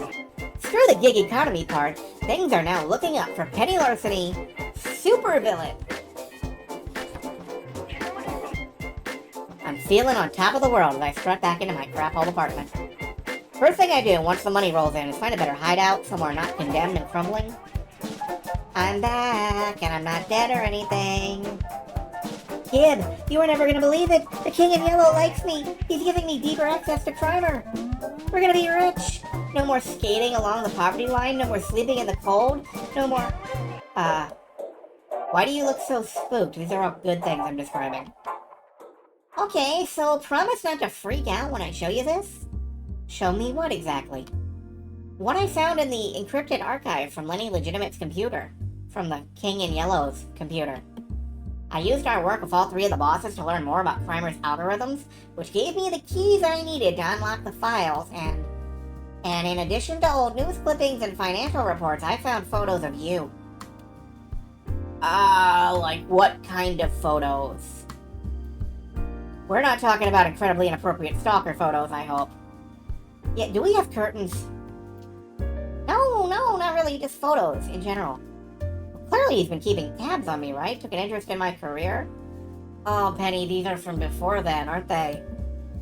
I mean, it's slightly creepy, but not surprising, given he seems to be serious about researching his potential allies. Penny, these are files from long before you ever joined Primer. He's been studying you for years. You know, it is a curse to be correct about everything all the time. It is my curse, and I bear it nobly. Okay, I was wrong about... Okay, let's not go into how many things I've been wrong about. Never mind.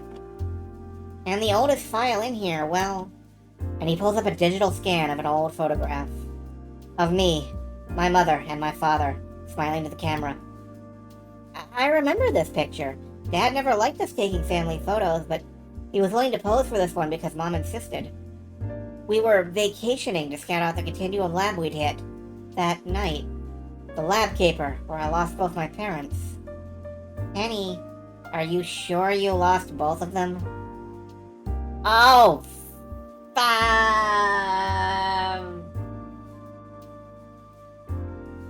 who's the technological genius in the Larceny family?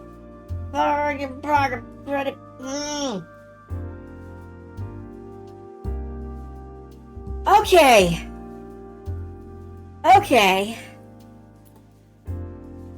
Yeah, you know damn well I saw my mother vaporized by ray guns. It happened like 3 feet away from me while I hid in the air vent.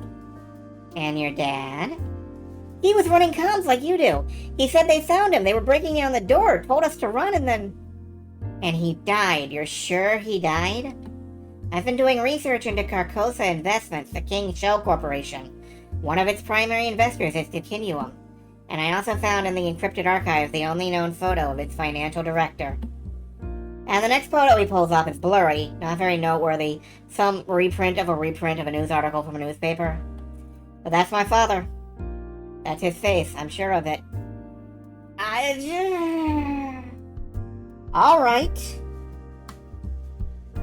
Alright, we're doing this then. Oh, is that what the DNA is for? Because...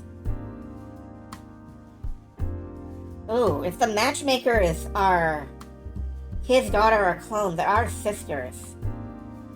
Awkward family reunion! Penny, this photo was taken a month after your dad died.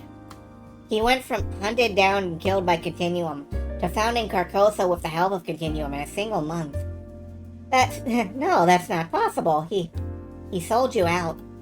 He sacrificed you and your mother for a seat at the table, leveraging his new power to found an empire. Created a legitimate business company under the fake name Lenny Legitimate, and from there established Primer as a so-called Yellow King. I know this sounds like conspiracy theory, but the research tracks. He survived and thrived while you ended up in the gutter. And judging from the timestamps on these files, he's been watching you from afar ever since, leaving you to rot until now.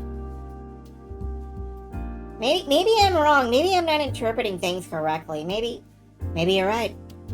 That's the play, isn't it? Snitch on your family, get rewarded. Roll that reward forward into more and more influence.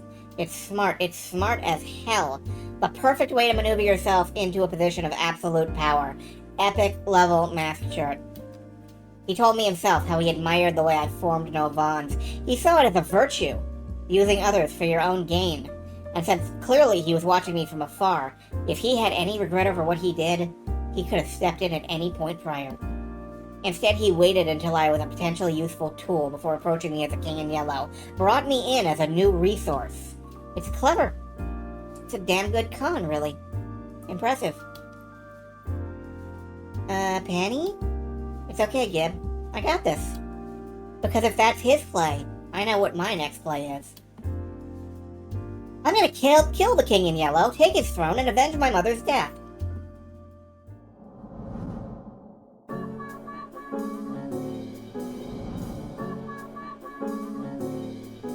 You know, I'm good at murder. Let me help, Penny. I'm very good at murder.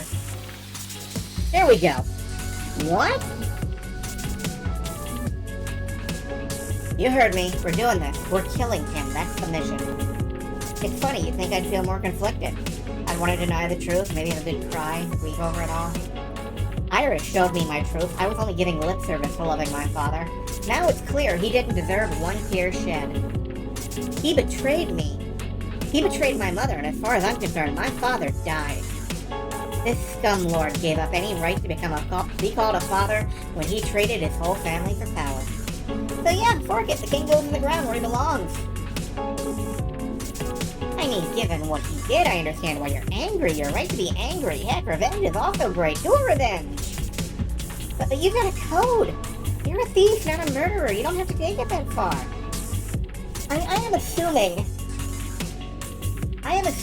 here that murder is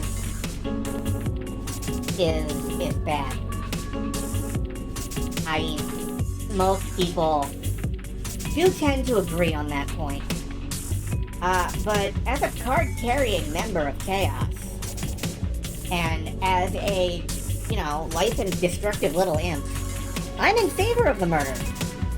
So I wonder if I can ride this out to the end. I'm pretty sure there can be levels between total pacifism and Hannibal Lecter, Gib. It's not like I plan to make murder my breakfast, lunch, and dinner for the rest of my life. This is my one exception to that rule. The so-called king has to pay for destroying his family. A life for a life. We roll the guillotines and commit regicide. Are you going to support me, Gibson? It's an actual choice. I won't force you. Wouldn't be fair. I'll understand if you want to back out. I'm always going to support you, Penny. Your family, and that should mean something. I'm with you. Okay. Good. I've got some planning to do. See what you can dig up on Carcosa. I want coordinates, defenses, intel, everything you can find. Locating the king in yellow with ultra-private island fortress is not a small job. You're up to it. I trust you. Okay, I'll make it happen. You'll have what you need. Thank you. I'm sure you're disappointed in me. You're the angel on my shoulder, right? Or at least the lesser devil on my shoulder, and here I am, planning a premeditated murder. You know me. I'd never cross this line on a whim. Yes, I'm angry. Yes, this is impulsive, but this is the play. I'm asking you to trust me. Do you trust me? Oh yeah, I'm with you to the end. This is your choice. I apparently can't actively back your desire for bloody vengeance. But come on. Violence breeds violence, but in the end, it has to be this way. Okay, I know I'm asking a lot. I know I'm making it hard to earn that trust. I appreciate you not standing in judgment over me on this one. Trust me, I'll have plenty of guilt after the deed is done. But I'm doing the deed, and if the cost is a bunch of therapy bills from years ahead, so be it. Well, with your newfound criminal empire, you'll be able to pay for a lot of therapy. It's funny how, being able to pay for things makes things seem okay. For now, I have to be the criminal mastermind he wants me to be, so I can dispose him. The plan's already forming in my mind. I have the pieces I need already. What the matchmaker told me and the gifts she granted me. It's time to use Crimer to destroy Crimer. Oh man, we used art to destroy art, now we're gonna use crime to destroy crime? I've been having the best sequence of games ever. It took days for Gibson to finish his scouting. Obviously, we couldn't physically go to Carcosa and sneak around and study it, but no need. We have enough intel, enough to start the ball rolling. But it's not going to be us alone designing this scheme. I've got 3 more partners in mind.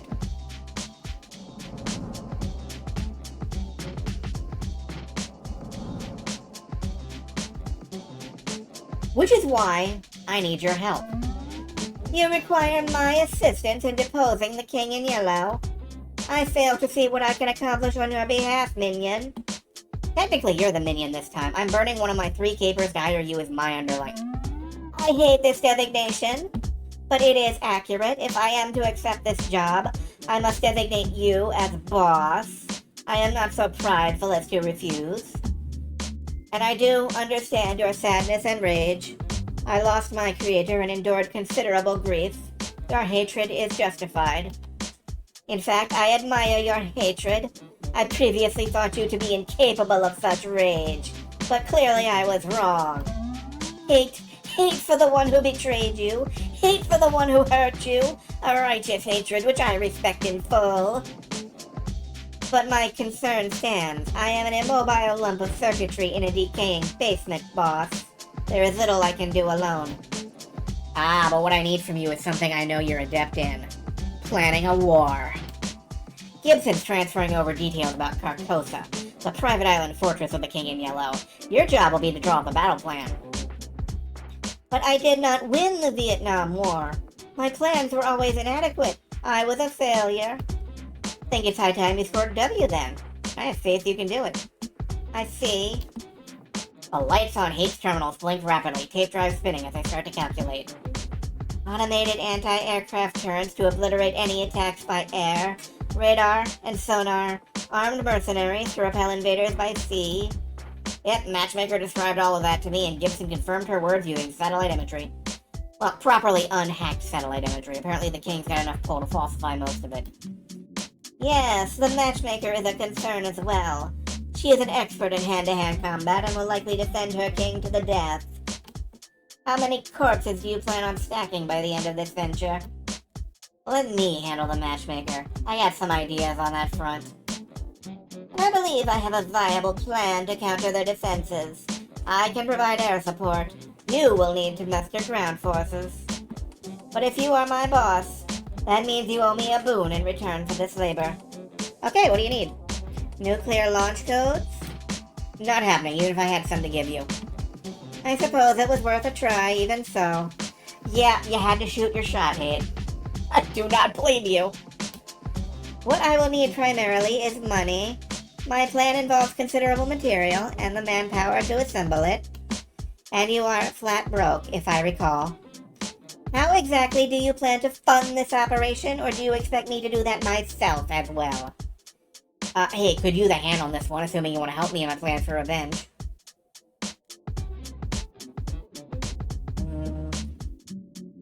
Oh my god, sell your MMO character? That's sacrilege. No. We could work within the system. Take out a bank loan. Yeah. Good point. It's a semi-legal means, too. Get the money legitimately, then foist off Dad's ill-gotten gains to zero out the debt. Assuming I don't drown in eternal interest payments like Isaac is. Okay, I'll get you the money. Just need a few days to file the loan paperwork and set things up.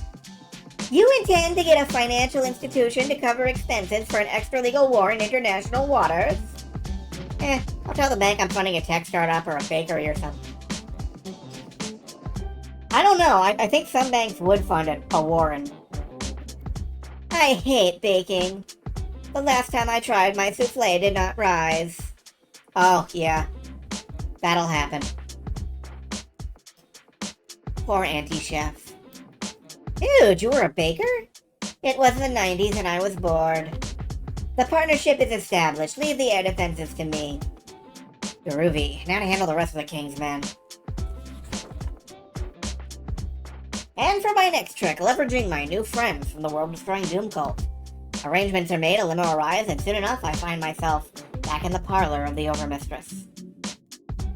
Regicide, you genuinely mean to slay the King in Yellow? Genuinely. It seems not in your nature to seek revenge, much less mortal revenge. Natures change, temporarily. I'm not concerned about moral quandaries, of course. My cult has certainly been involved in many shady deals prior. I have concerns you will not follow through on your goals, that the king will continue to trouble me after I aid in his overthrow. The old adage is, if you come at the king, you best not miss for a reason. It is not a thing you can do halfway. I care not if the king technically lives, but can you promise me you will delay his royal retribution regardless? Of course, I'm aiming to cut the head off the serpent. I wouldn't come to you if I wasn't serious about this. Yeah, I love when you get all your friends together and they all pile behind you.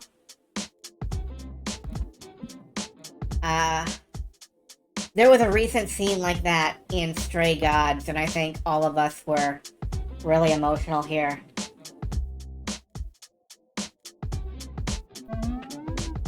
It's a curious fire in your eyes, Miss Larceny. One I did not think you capable of. And the king really is a bothersome individual. I would enjoy having less competition for power in this world. Very well, I will throw the weight of my empire behind your play. At minimum, it will be entertaining. What do you require of your overmistress, Miss Larceny?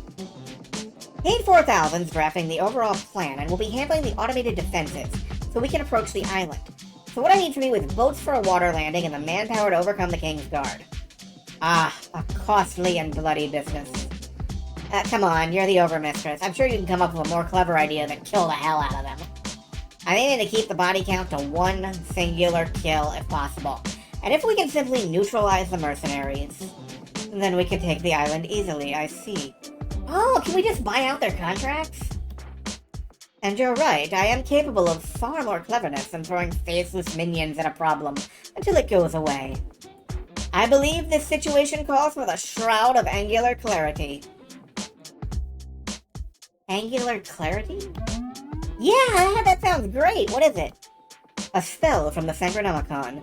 It grants total vision into the many facets of reality, perfect and unerring. Can you cast this spell on your own cultists to give them an advantage in battle? Oh, absolutely not.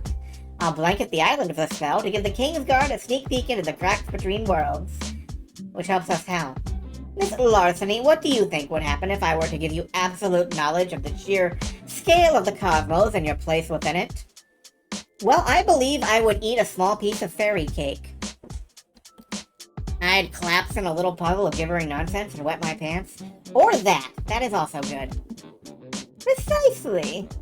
And that is the gift I shall give the King's Guard. We will take the island bloodlessly while they writhe in total awareness. The King's chambers are shielded from such spellwork. I recognize some runes carved into the building based on your satellite photos. Two Flower. I did notice the number 27 reoccurring twice in this game so far, and now I'm worried I have to keep my eyes open for more. 23, thank you. I'm not actually good at numbers. But the rest of the island has no such protection. We will achieve instant victory. Kick ass. I'll take one shroud, please. It's over, all your games are... Oh, okay. That makes sense, then. Yeah, it is, isn't it? It was in Unreal Estate, too. Okay, never mind. The rituals of the Sanchronomicon are exhausting and dangerous, Miss Larceny. I do not cast them lightly. And in crime or tradition, you owe me for this work. I trust you intend to compensate me for my efforts. If you're asking about money, I could... Oh, please, money is nothing to me. What I want is consideration. If you are filling the vacuum left behind by the king, then I want a position of strength in your new regime. I want my cult position to leverage the new paradigm. The question is, can I trust you to deliver me that power? I already have concerns you can follow through on this. I suggest you soothe my doubts if you want me to crack open the Sanchronomicon on your behalf. Damn, okay, what do we offer her in exchange for her services?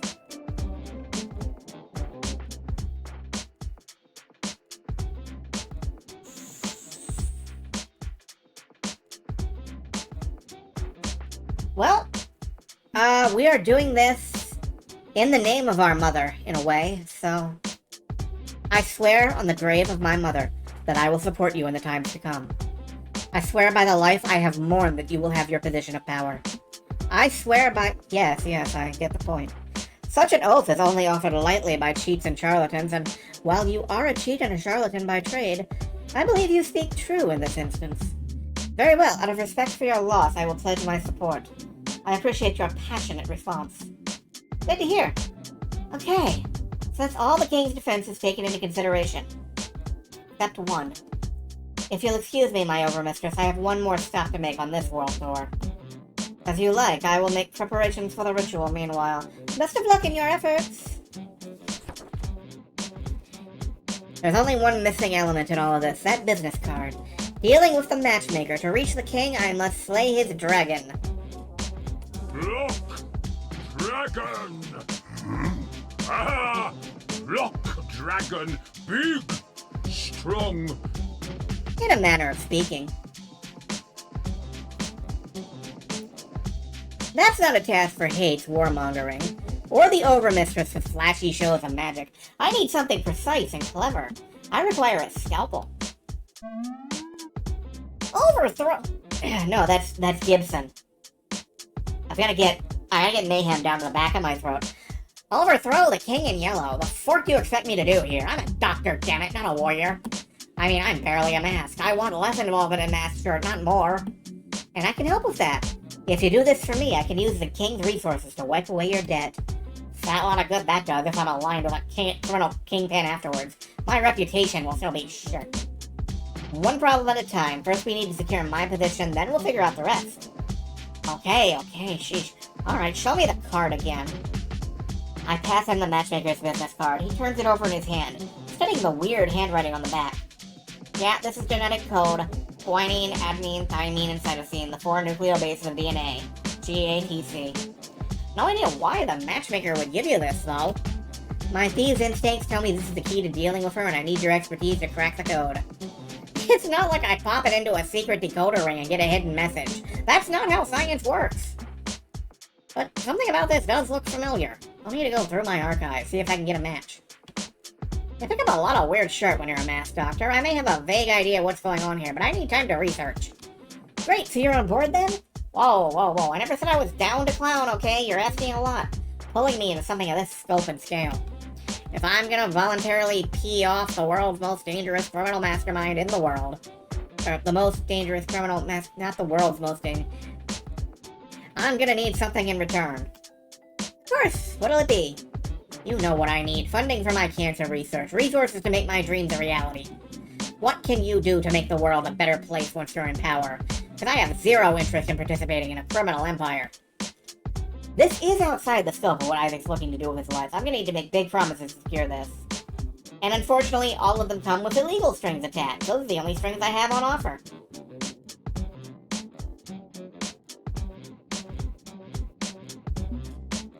Private lab, international waters, anything you fucking want.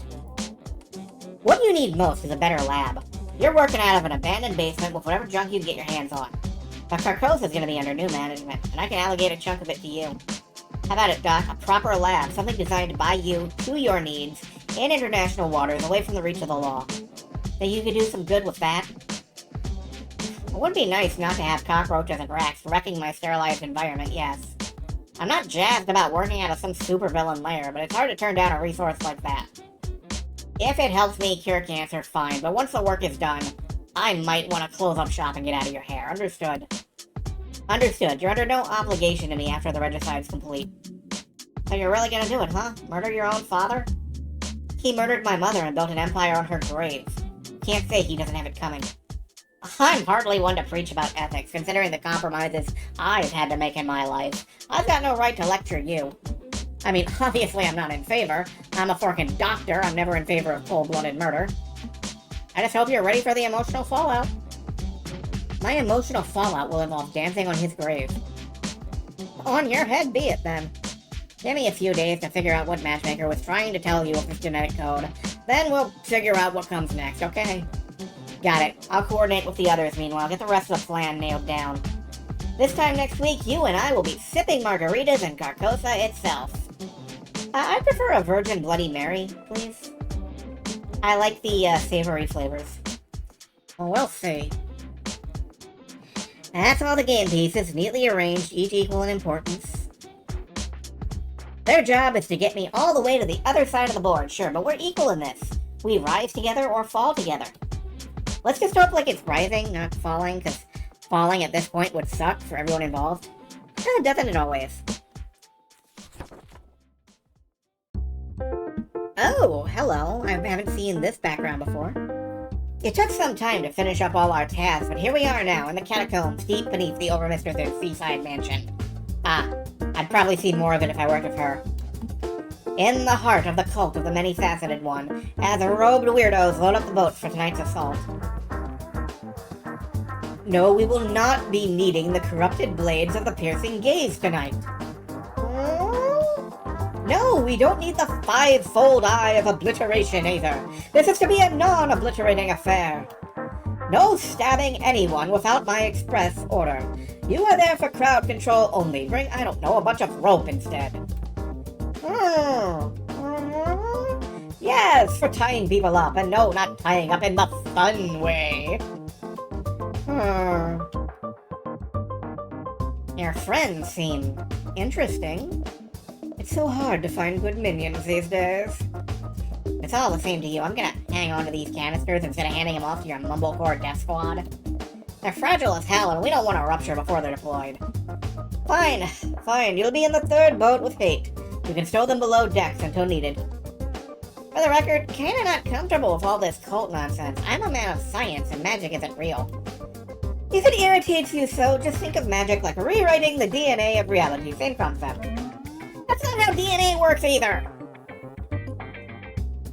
I love Dr. Mayhem too. He's stuck in a world that just doesn't feel like his own, I think. He's not comfortable with any of this. Which is when a familiar-looking computer monitor floats through the air, suspended by tiny quadcopter drones and cables. Mayhem is too nice for all of this. I feel like he's balanced very precariously on an edge. And I kind of want to give him a little push. But I always want to kind of give everybody a little push. It's not personal. Behold, my powerful new mobile form. I am prepared to join the battle.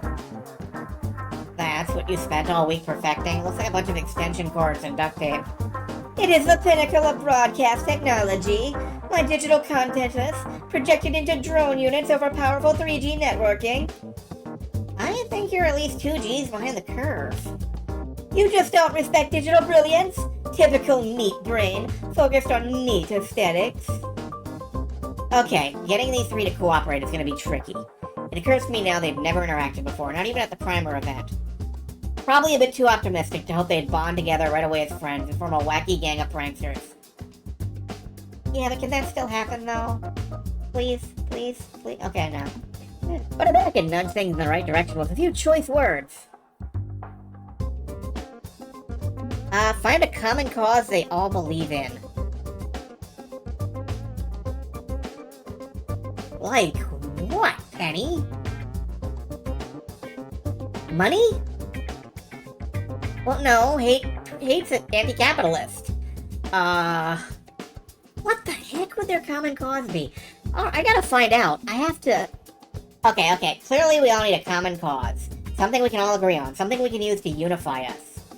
Right? Like the extermination of all biological life? Pass. No, thank you. How about absolute hatred for heroes who ruin our efforts and destroy our dreams? I'm not really a mask. I've got no beef with heroes for the most part. How about cancer? Cancer sucks. For cancer. Oh, that's a good cause. As a blood cultist, I'm quite keen on the purity of bodily function and healthy living. Cancer is a design flaw in human life which must be purged if they are to ever be worthy of not being annihilated by nuclear weapons. Yeah, alright. That's a rallying cause I can get behind. Okay, all those who in favor of being a nefarious, scheming, double-dealing, terrifying villain group that really hates cancer? I'm in favor. Seconded. Third, motion carries. Excellent. I am no longer hating this alliance. Please understand how difficult it is for me to not hate anything. You know, I'm casual acquaintances with several mask AI researchers who can help you with that. Maybe upgrade your emotional core? I would be concerned about losing an important part of myself. if I make major adjustments to my core.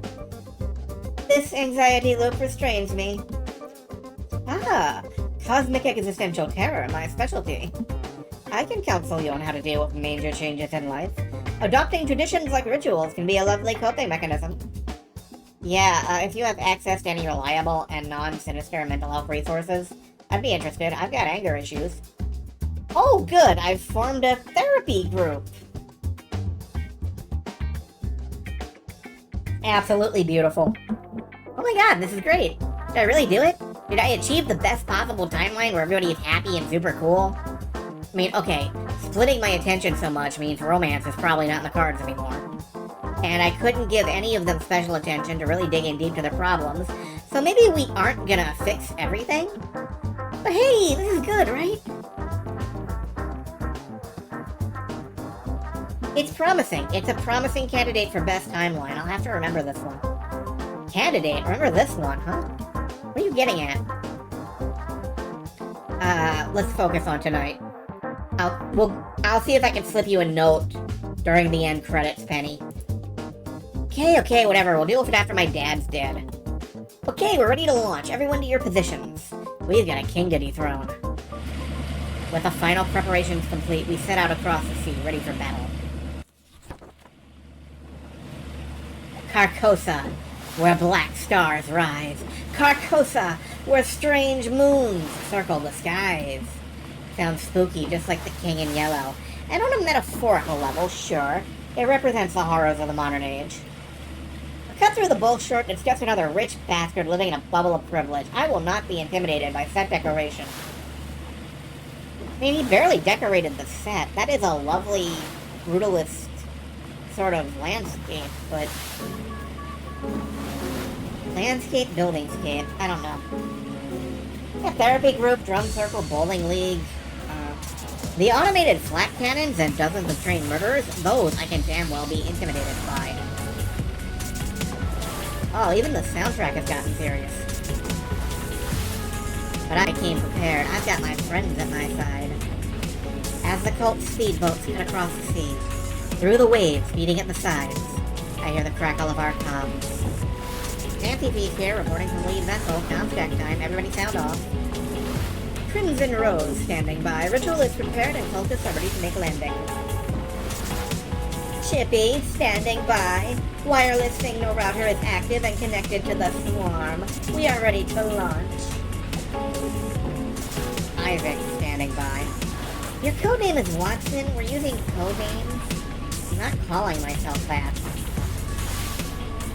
So, you want your real name on the airwaves in the event that Sloth McKay's looking for someone to hang over a scorpion pit? Watson standing by and ready to deploy with the landing forces. All agents present and accounted for. Panda Bear, we are go for Operation Regicide. Hey, Fancy Feast, this is Panda Bear. We're approaching the perimeter. Chippy, be ready to deploy. And here I am, about to take decisive action to put myself at the head of a power broker's world-spanning network. Last week I was under the assumption I had to be a lackey and go for a minion. Things took a bit of a turn, didn't they? They sure did, Liara. I'll admit I'm exhausted. I'm cruising on adrenaline and determination. I might need to, I don't know, utterly collapse after. But tonight, we see this through. We've got a slight stealth advantage, but soon enough we're on our radar. And Carcosa springs to life, ready to destroy all invaders. It's army against army, but we've got land, sea, and air. It's go time, Chippy! Deploy! And from the boat, the roar of dozens of tiny propellers as the 8 drone swarm launches into the sky. Fear me, King in Yellow, for I am Legion! I love them. I'm sorry, I love the stupid computer. This stupid, beautiful, flying computer. The swarm fans out, a single intelligence spread across multiple targets. As Carcosa's guns come online, trying to knock them out of the sky.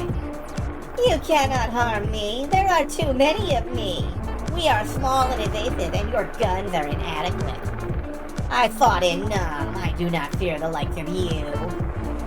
Portions of the swarm swank the island, coming in low to dive in, connect to the automated guns, and open communications ports.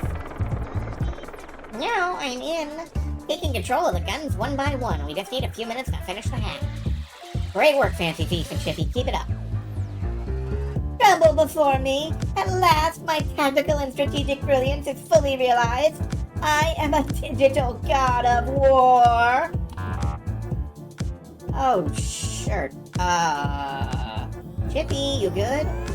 Nope, not good. The hate drones begin drifting off course, each one displaying communication errors. Without hate giving them instruction for evasive maneuvers, they're getting blown out of the sky one by one, and the wireless router hate installed in my boat has blinking red lights on it. Now what?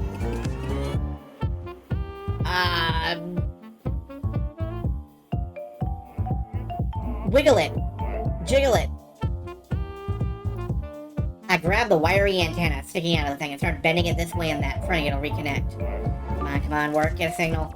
And wait for it.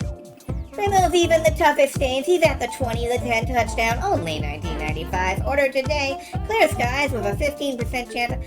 What just happened? Oh, thank fork, you're back online. You crashed out for a moment there. Nonsense. I am the pinnacle of technological advancement. Now completing shutdown of automated defenses. Okay, phase 1 complete. You're up, Crimson Rose. Put the guards out of commission. Very well. I call for the opening of the Sanguinomicon. A massive book made from pages of dried skin is open and held aloft by 2 culprits, while a third does something with a cup.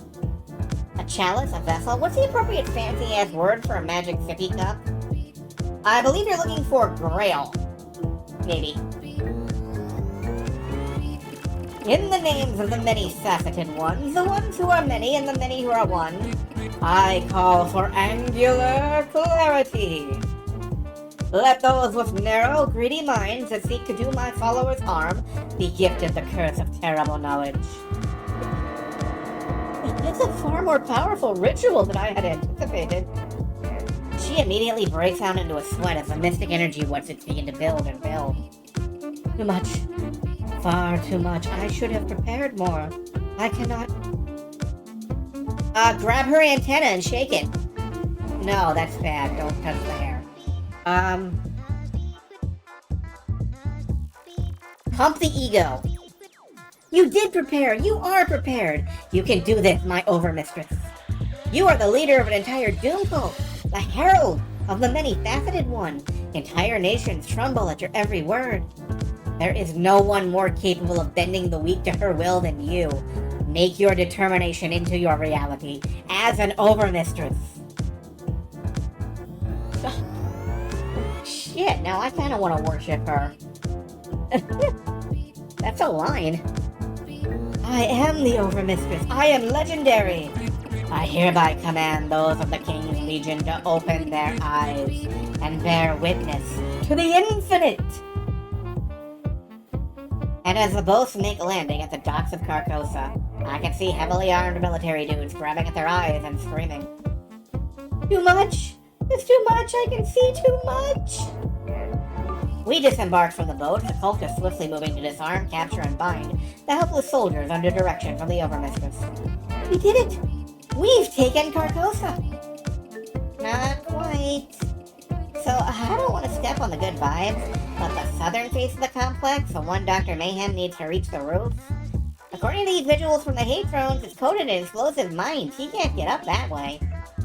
Oh, and I assume these bombs are not Wi-Fi enabled? No amount of hacker chat shenanigans will disable tripwire munitions, Panda Bear. Bombs? Did Gibson just say something about bombs? No problem. Not a problem. We improvise. This is normal. This is how capers go. Okay, Doc, I'm gonna need you to hang onto a drone and fly up the roof directly, instead of using the stairs. Are you fucking joking? Hey, it'll be fine. Chippy, you can carry Watson up to the roof, right? How much do you weigh, coincidentally? The drones are like put together with chewing gum. I'd splatter all over the concrete. Crap, we need him up there and fast. This plan fails if he's not in position before I confront the king. Grapple gun. We have an alternative. My grappling gun. You can climb the building from the northern face using that. Do I look like a mountain climber to you? I don't have that kind of strength. So we split the difference. The drones provide some safety and lift while you climb the rope. That's actually a pretty good compromise. If one fails, the other provides a backup. Okay, how's this thing work? Point and shoot, my dude. The rest is magnets. That's not how magnets work. I mean, does anyone really know how magnets work? Yes! Many people do! Whatever, let's move. Now remember to stall the king as long as you can. We need this to disperse through the airflow. I am marginally uncomfortable bringing magnets next to Hate's terminals, but it'll be fine. At worst, we'll have to degauss. I miss degaussing. He hefts his biochemical backpack and fires off the gun, using the cable and some drone assistance to scale the building quickly. Right, now it's my turn. I keep the king talking long enough for Mayhem to finish his job and then finish this once and for all. I square myself up to the task ahead of me, and march straight through the doors of Carcosa. A dramatic person would throw the double doors of the king's chamber wide. A far more dramatic sort would kick those doors in. But me, I opt to use plastic explosive on the hinges and blast the door down. Maximum drama! Penny, you're one of my favorite player characters. And the king awaits inside, not even slightly disturbed by the sudden shower of wooden splinters. I storm in anyway, ready to put an end to this. I knew you were coming, of course. Very little escapes my notice. But I'm actually quite impressed you got this far. Proud even. Look at all you've accomplished in such a short time. You can achieve even greater heights. I can teach you the things you need to know. Save it. Not in the mood. Take off the mask. I wear no mask. You know damn well what I mean, Dad. He doesn't flinch, no tell. He's not gonna make it easy for me this time. You want me to turn off the blur suit? Certainly, Penny. Anything for family. He taps twice on the side of his neck and the holographic blur dissipates. Wow, it's Lex Luthor. Okay, no it's not. It's not. Legally distinct. Does this satisfy? That'll do.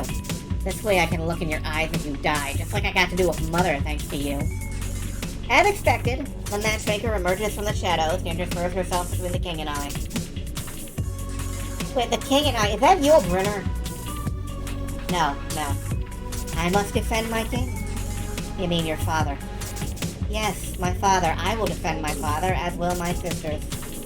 Wait, sisters? Which is when I realized the room is filled with matchmakers. Identical women with slight variations in costume. Have I mentioned I hate being right about everything all the time?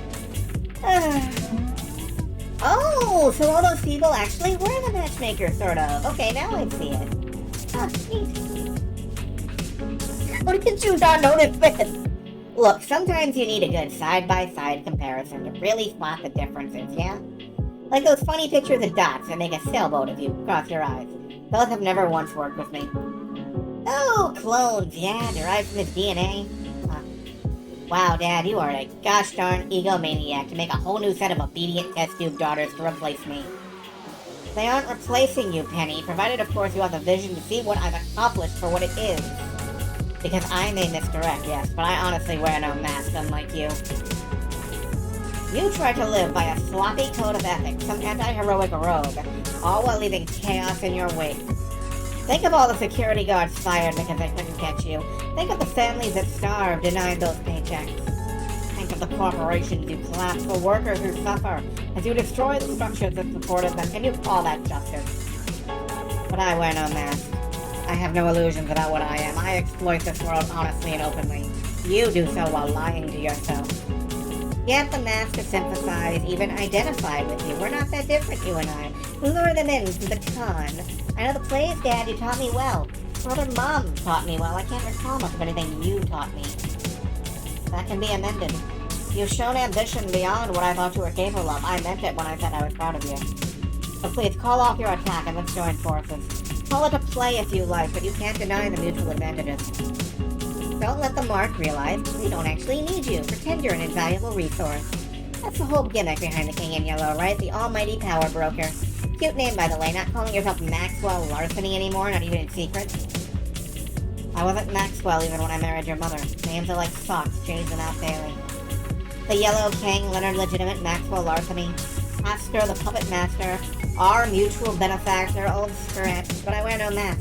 The name's changed, but I'm always myself, and you could be too, if you discard your mask and break your limits. You're not letting him monologue, are you? Relax, I'm just making sure Mayhem's in position before I really move in on him. Until then, let him talk. You said you've been living in crisis mode, trying to get by day to day, but you need to think about your future. This is your future, this is your birthright. Everything I have built will need a steward once I am gone. I'm not foolish enough to think myself immortal. That means it could all be yours. And it will be. Thank you very much. Think about it, Penny. The future you need without reach. You just have to be willing to reach out and take it. Like you reached out to Continuum while throwing me and Mother to the wolves. That's your path, right? Your way to the future. Cut off the pain of the past, kill it, let it die. Your words, Dad. That's not my path. I'm not going to sacrifice the ones I care about for petty power. No future is worth that. Petty power. A childish view, but understandable. You'll learn to let go in time. At my side, we can fix all of this. I can make amends. And my earpiece crackles to life. 16 parts per million, we're now at nominal level. Finally, I was getting sick of hearing him plead his case. Finally what? Finally, we're done. We're done here. I kill you, take your stuff, and get on with my life. And the matchmaker steps forward again, ready to fight. I'm afraid I cannot allow you to. Actually, now you can. We're all set. Dr. Gina Faze's neurological kill command. That's what was on the card she gave me, Dad. A virus that instantly and locally kills anyone matching the genetic signature baked into it. That's why you're not the least bit scared of me, right, Dad? Because you could pop that capsule in your left palm and I drop dead. And finally a tell. His hand moving down and backwards, instinctively trying to hide it, but realizing it's too late. I would do no such thing. You are my daughter. I love you, Penny. Uh-huh. You love the matchmakers, too? Because that capsule would also kill some of them. She's my genetic match. Modified to be a perfect little porcelain doll, aesthetically acceptable, able to be slotted into any power structure, but still my sister. But the kill command working on her, that's a plus, yeah? Keeps these daughters under control in a way I never was. If any of your darling daughters question you, just retire them. I haven't had to retire a matchmaker in years. They know I trust them, and... Did you develop the antidote? Yeah, it's been dispersed into the air conditioning system. Everyone in the room is now vaccinated against kill command. We're good to go. Thanks for warning me about every kind of defense I'd encounter on my way here. What? And my sister crosses the room to join me, as do the others, turning to face the king in yellow rather than confront me. Thank you. I am glad you were able to understand my clues. Once I'm in charge, I promise we'll run this place as partners. You're my sister, not his daughter. Sisters are equals. Sir, I'm afraid I must tender my resignation. I hope my service to date was adequate. Farewell. There are no words for the kind of grin I'm wearing right now, but the grin Penny's wearing is a good match. What? And they file out of the room through the ruined doorway. Penny, please, you must understand. Nah, you die now, okay? Your mother was a fool, a short-sighted fool. Loretta Larceny could have had the world at her fingertips. I could have helped her rise, to take everything she ever wanted. I had ideas, ways to exploit, to control the information age. Together, we could have stolen the world. Primer and Cape Book, twin services, one to counter the other, while we profit off algorithmically maintaining the status quo. You're on Cape Book, too? Of course. There's no need to win the game if you're playing every seat at the table. You win by default. We could have won as a family. But no. I was just the guy in the chair doing nerdy computer things while she enjoyed her adventures. All she aspired to was a little fun. A crime here and there, splashy and exciting adventures with you. She had no ambition. Loretta was content to lead a mediocre, modest life. Surely you understand, you want more. I can tell you want more out of life. And together we could have everything. Don't let her laziness hold you back from the future you deserve. Let me help you. Mother already had everything she wanted. She had her family. But that wasn't enough for you. We weren't enough for you. And now you have nothing. Because I'm taking everything you got. My birthright. I pluck a letter opener from his desk because, of course, a classy, elegant king would have a dagger-like letter opener. You sure about this, Penny? Absolutely. You know how I beat you, Dad? How I defeated the villain of villains, the one who's always 8 moves ahead? Because I see it's all a grift. You've improvised every move on the fly while wearing the mask of an organized mastermind, a chess master. But me, I'm not playing chess. I'm playing some forkin' checkers. And here I am on the back row of the board. You know what that means?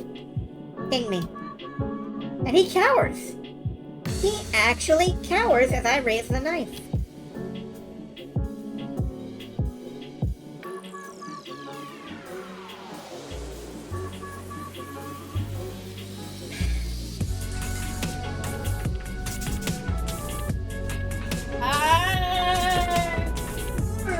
Hold on, I gotta...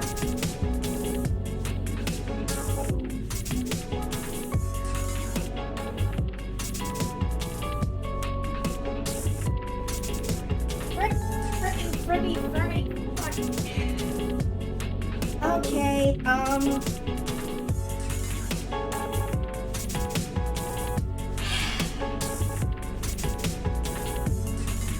Alright, we're doing this.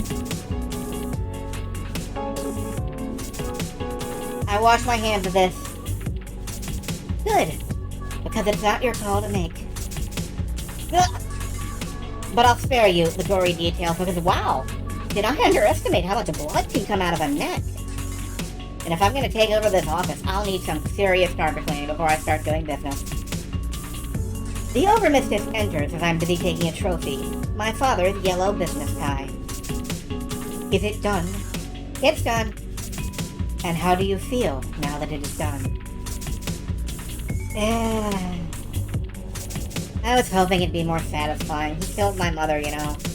But I don't feel much of anything. He'd already been dead to me for years. This is no different. Wow, I know that feeling. Sensible, and now the king is dead. Long live the king.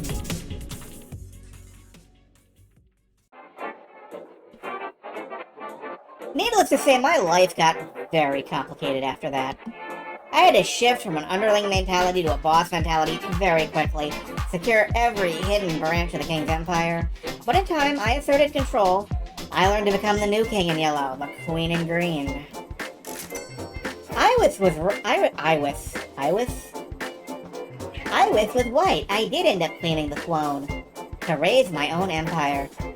The Empire of Uwu. I have to admit, Dad's scheme was a solid one. There's no need to win the game if you're playing every seat at the table. You win by default. I have the power to reshape the world, and I have allies willing to help me do it. Partners, rather than minions. The matchmakers, my match friends, and the countless agents my father already had in play.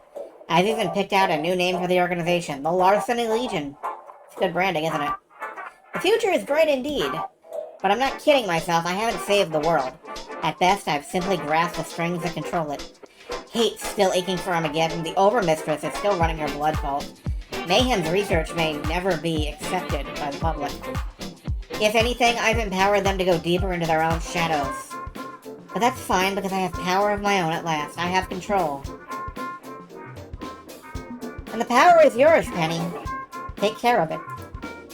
An abundance of it, enough to worry anyone, and a responsibility to be careful with that power. It'll be a tightrope walk, but I'm sure I'm up to it. As the most influential mask of my generation, I can discourage mass-murdering bastards and encourage anti-heroes and rogues, and put down a few overzealous vigilantes who cross lines they aren't meant to cross. It won't be easy. I'm gonna make some tough calls, but I'll get it done. In my line of work, you'll learn to look at the big picture, crafting your design for it one step at a time. Everything connects up, dotted lines and arrows and symbols, a path leading from A to B to C to D. When you do your job right, it's clean and precise, professional, and awesome. I love it when a plan comes together. It's not possible to predict every step, of course. A skilled schemer is also an impressive improviser. You adjust the plan on the fly. But in the end, you'll get where you're going, where you needed to be. Now I'm where I needed to be, and everything has fallen neatly into place.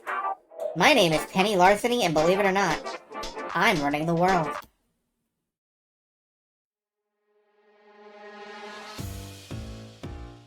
That is a satisfying timeline, I think.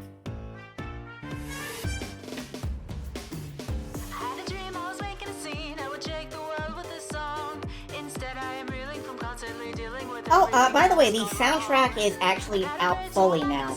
Does already have a link on that? I didn't prepare one in advance.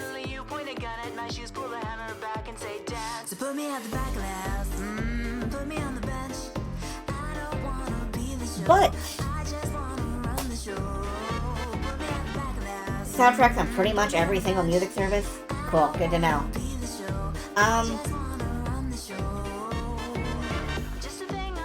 We are probably going to take a little break from Penny for a while. I want to keep this fresh, and I don't want to blow through every route all in a line.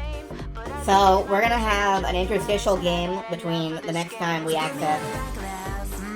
Before the next time we access the game, yeah, sure. Before the next time we drop non-existent virtual cake distribution. Oh man, I want some non-existent virtual cake. Wait, I have all the non-existent virtual cake I need. Anyway, thank you, playtesters. Thank you, many playtesters. You're important. Anyway, what was I saying? Right, we're gonna have an interstitial game. It's not my childhood. I've never played this one. It is some of your childhoods, I'm sure. I am gonna play Mega Man Legends. For the PlayStation. I'm gonna be emulating it, but, you know, you can't always have, physical copy handy. And, I'm not sure if I'm going to...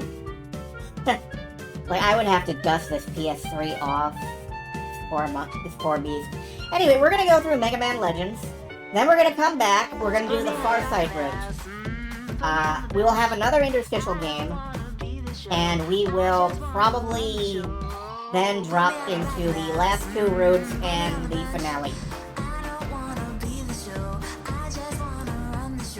You are the reason this nonsense exists, despite the world actively pushing back against it. I'm really glad it does exist.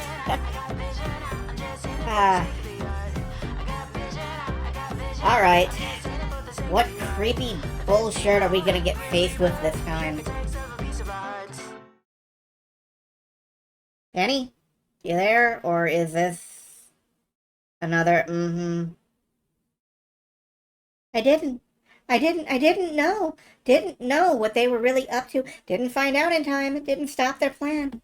The timeline, our whole history, every possibility just erased. Like we never existed. Couldn't stop it alone. So alone, despite so many in my head, too many voices. Couldn't hear the truth through all the noise.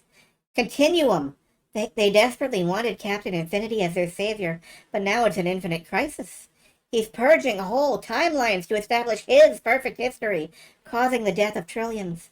I'm sorry. It's the end of every possibility. Our world gone. I'm sorry. No, I won't accept this. The Gigaverse is fluid and nonlinear. There is a way back if you refuse to accept this fate. Even if I fail again, we're seeing the larger shape of things. Like, for now, we know Captain Infinity may have been involved. Yeah, the evidence is thin. Wow, oh gosh, the evidence is so thin that he's a villain. But with each timeline explored, more knowledge, more information, seeing the bigger picture from every angle. This'll work. Time spins in reverse, decisions and destinies unwind. Back to the start, and the path opens anew. Yeah, next time, the Farsight route. But really next time, Mega Man Legends. I look forward to it, and, you know. But right now, I am an hour and a half past time when I usually close up. And I want to get some dinner. I'm hungry. And you should all get some dinner as well, or a snack at least. Like a gas station hot dog if you want it. What website am I on? Twitch. It's Twitch. Okay. I could dump y'all off. Ooh, Devarian is on. Yeah, I'm gonna send y'all off to Devarian, who is playing FTL. In that incredibly analytical way she's got.